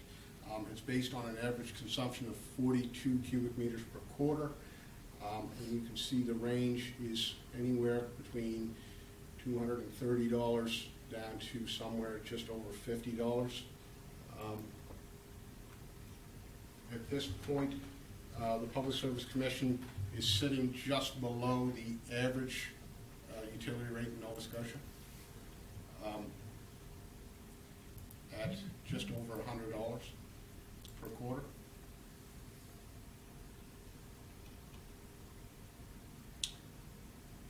Current projects and upgrades and projects going on at this time or in this fiscal year. Murray Street Water Main Extension at $70,000. Dominion Street Water Main Upgrade. Water Treatment Plant PLC study looking at the control system for the water treatment plant. We have done quite a bit of aggressive water meter replacement program to remove a lot of our aging water meters. Eagle Ridge Booster Station to replace the aging Pinecrest Booster Station and provide service into the Eagle Ridge boosted zone. Westmount Heights upgrade to allow servicing of the Westmount Heights area and Pinecrest zone. Gate valve replacement program, which is an ongoing program every year. For infrastructure debt, hydrant replacement program is also an ongoing program every year. Source water protection land purchase, money is set aside to purchase land when it becomes available. And this year we are also in the midst of doing a rate review to look at our rates and debt structure. If you'd like more information on that, there is the PSC of Bridgewater Management Plan, which is the overview of operational requirements and management. The PSC of Bridgewater Operations Manual, which sets the guidelines, benchmarks for day-to-day operations. The Town of Bridgewater Design and Construction Standards, which outlines the engineering and design of infrastructure within the Town of Bridgewater. The Municipal Water Utility Oversight from the province of Nova Scotia, which outlines the responsibilities of all the entities involved. The safe water, drinking water for public water systems, which also outlines responsibilities of each unit. The Water Utility and Accounting Reporting Handbook, and the PSC of Bridgewater Consolidated Financial Statements, 2014. Thanks, and question for you. Sure. Eagle Ridge Eagle Ridge. Station. Yes. It's not operating right now. No. When is it expected to come online? The anticipated commissioning date is mid-April at this time. The Eagle Ridge Booster Station has to be commissioned, which will allow us then to upgrade the section of water main across the easement between Westmount Heights and Jubilee. Once that's completed, then we can decommission Pinecrest Pumping Station. Decommissioning Pinecrest. Mm-hmm. Tear it down, or is it just remain a vacant and we're going to remove the building. Good. Deputy Mayor. I see we pay $226,000 in property taxes. I'm assuming that's on land we own open municipality? It's actually paid to the town of Bridgewater. For Thank you. Appreciate it. I'm not on that anymore. pumping stations, is that right? We talked about this. Pumping stations, reservoirs. Right, Right. right. Any other questions? These are really informative sessions that have staff come and a lot of things you take for granted and you don't realize where you began and where you are now. Great work being done. Councilor Thorburn. Question that stuck in my side is fire chief, that the big expenditure shows against the fire department. It's in and it's money out. Yeah. Is there somewhere else we could show that? Because we always get that big question every year, how come the budget's so high, but very little of it's fire department operating? Yeah. Once you take the building out, which we have to pay for, but that $700 and some thousand shows against the fire service budget. Oh, okay, for the Hydrant hydrants, rentals, yes, whatnot, yeah. yeah. Don. Technically, it is part of fire protection. It is shown under other protection instead of under fire. Good. But it's technically part of fire protection, and that's where municipal affairs would have us show it. Well, Part B to that supplementary question is then that $20-some thousand, is that charged to the Northfield Fire Department, or is it charged to MODL, and who charges the Northfield Fire Department? It's charged directly to MODL, Yeah. and I'm assuming they would pass that on perhaps. So there's nothing we can do then, is what you're saying? It's all based on the number of hydrants, the way the agreement, or it's in the regulations, I believe, isn't it, Tim? It's the municipal units that pay for fire protection. Right. How they choose to recoup that cost is up to them. So we, at the end of the year, look at how many fire hydrants we have and how many they have, and that's how we allocate that fire protection charge. Okay. Any other questions to Tim? Thanks very much, Tim. Appreciate it. Item 11, business arising, unfinished business. 11.1 is the arena surplus.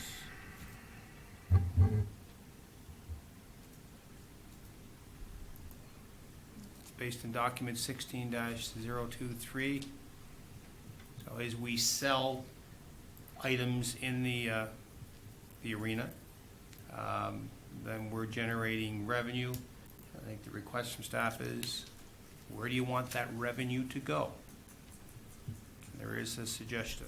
So if I could just. Go ahead, Don. Normal procedure is that there's not a lot of money that comes in from the sale of surplus equipment. You know, it's a few police cars and some old desks and things like that. So it's generally a few $1,000s.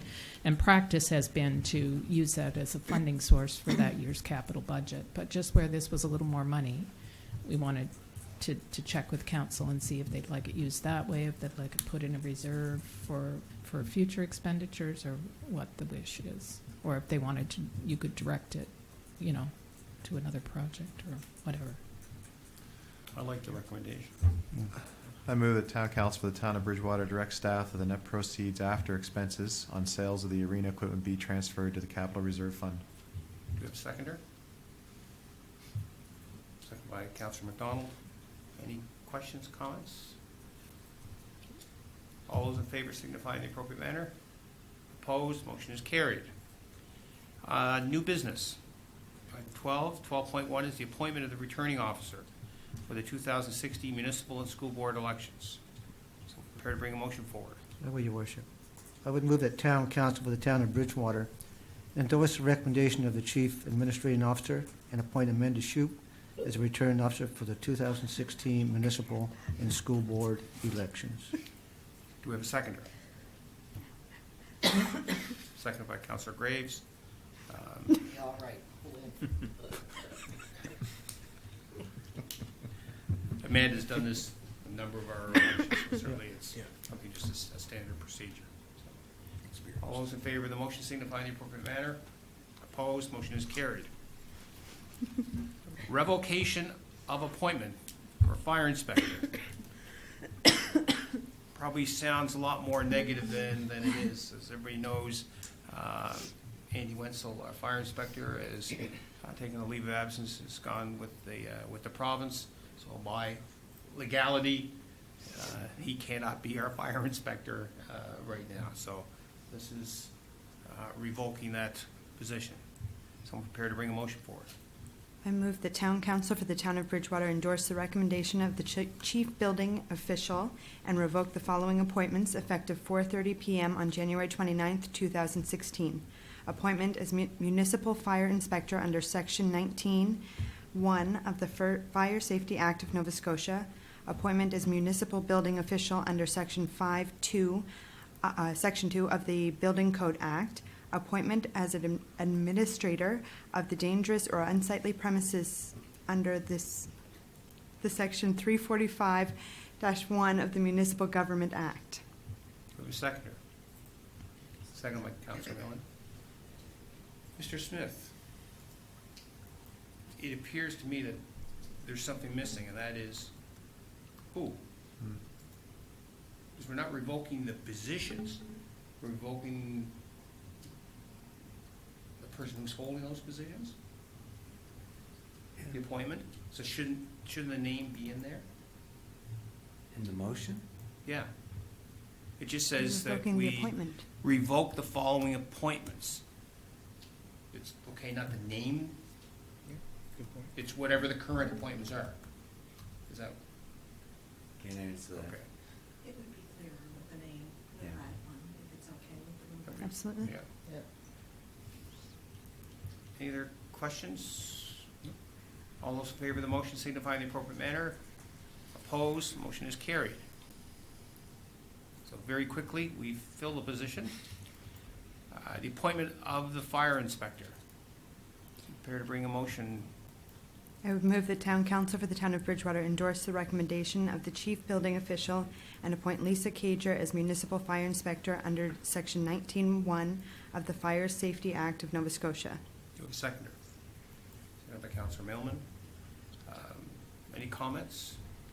It's nice that we've had training of staff, that they're able to step in there. That's very fortunate for us and opportunity for Lisa. Councilor Paton. We don't need to fill the other two positions? Somebody else is already appointed to them as well, right? Yes, we have. Basically what happened was there was a vacant position and Penn Adams, who was filling in maternity leave, stepped into that position Okay. during in a temporary basis. No, that's not what she was asking. We terminated 4 positions that Andy held, right? And we've just appointed Lisa to 2. So there's 2 others that don't have somebody filling them now? Graham Hopkins is filling the emo Okay. position. What's the other third, fourth? Official positions. I believe Andy was backup to Graham, so. I don't have an answer for that one. So we can approve this, but we want to, we can check and see. Yeah, we can Make sure follow. we've Make got sure all of everything's them. filled, yeah. I think Graham was back up to Andy all along, and they relieved each other when they went on vacation, so Graham has a trainer as well, so we're not Yeah. like, we're, So we'll just make sure that we've got all those positions covered. yep. All those in favor of the motion signify in the appropriate manner. Opposed, motion is carried. The Silver Economy Summit of 2016, basically, this is a conference, summit that's in New Glasgow, has to do with age-friendly, and there is money in our training budget for other training opportunities, and so I'm requesting council's permission to attend that summit on behalf of the BAF Committee, Bridgewater and Area Age-Friendly Community Committee, with the appropriate expenses. The reason it's come quickly is the early bird registration expires tomorrow, and $100 is $100. I move we hold over next week. What is the wish of council?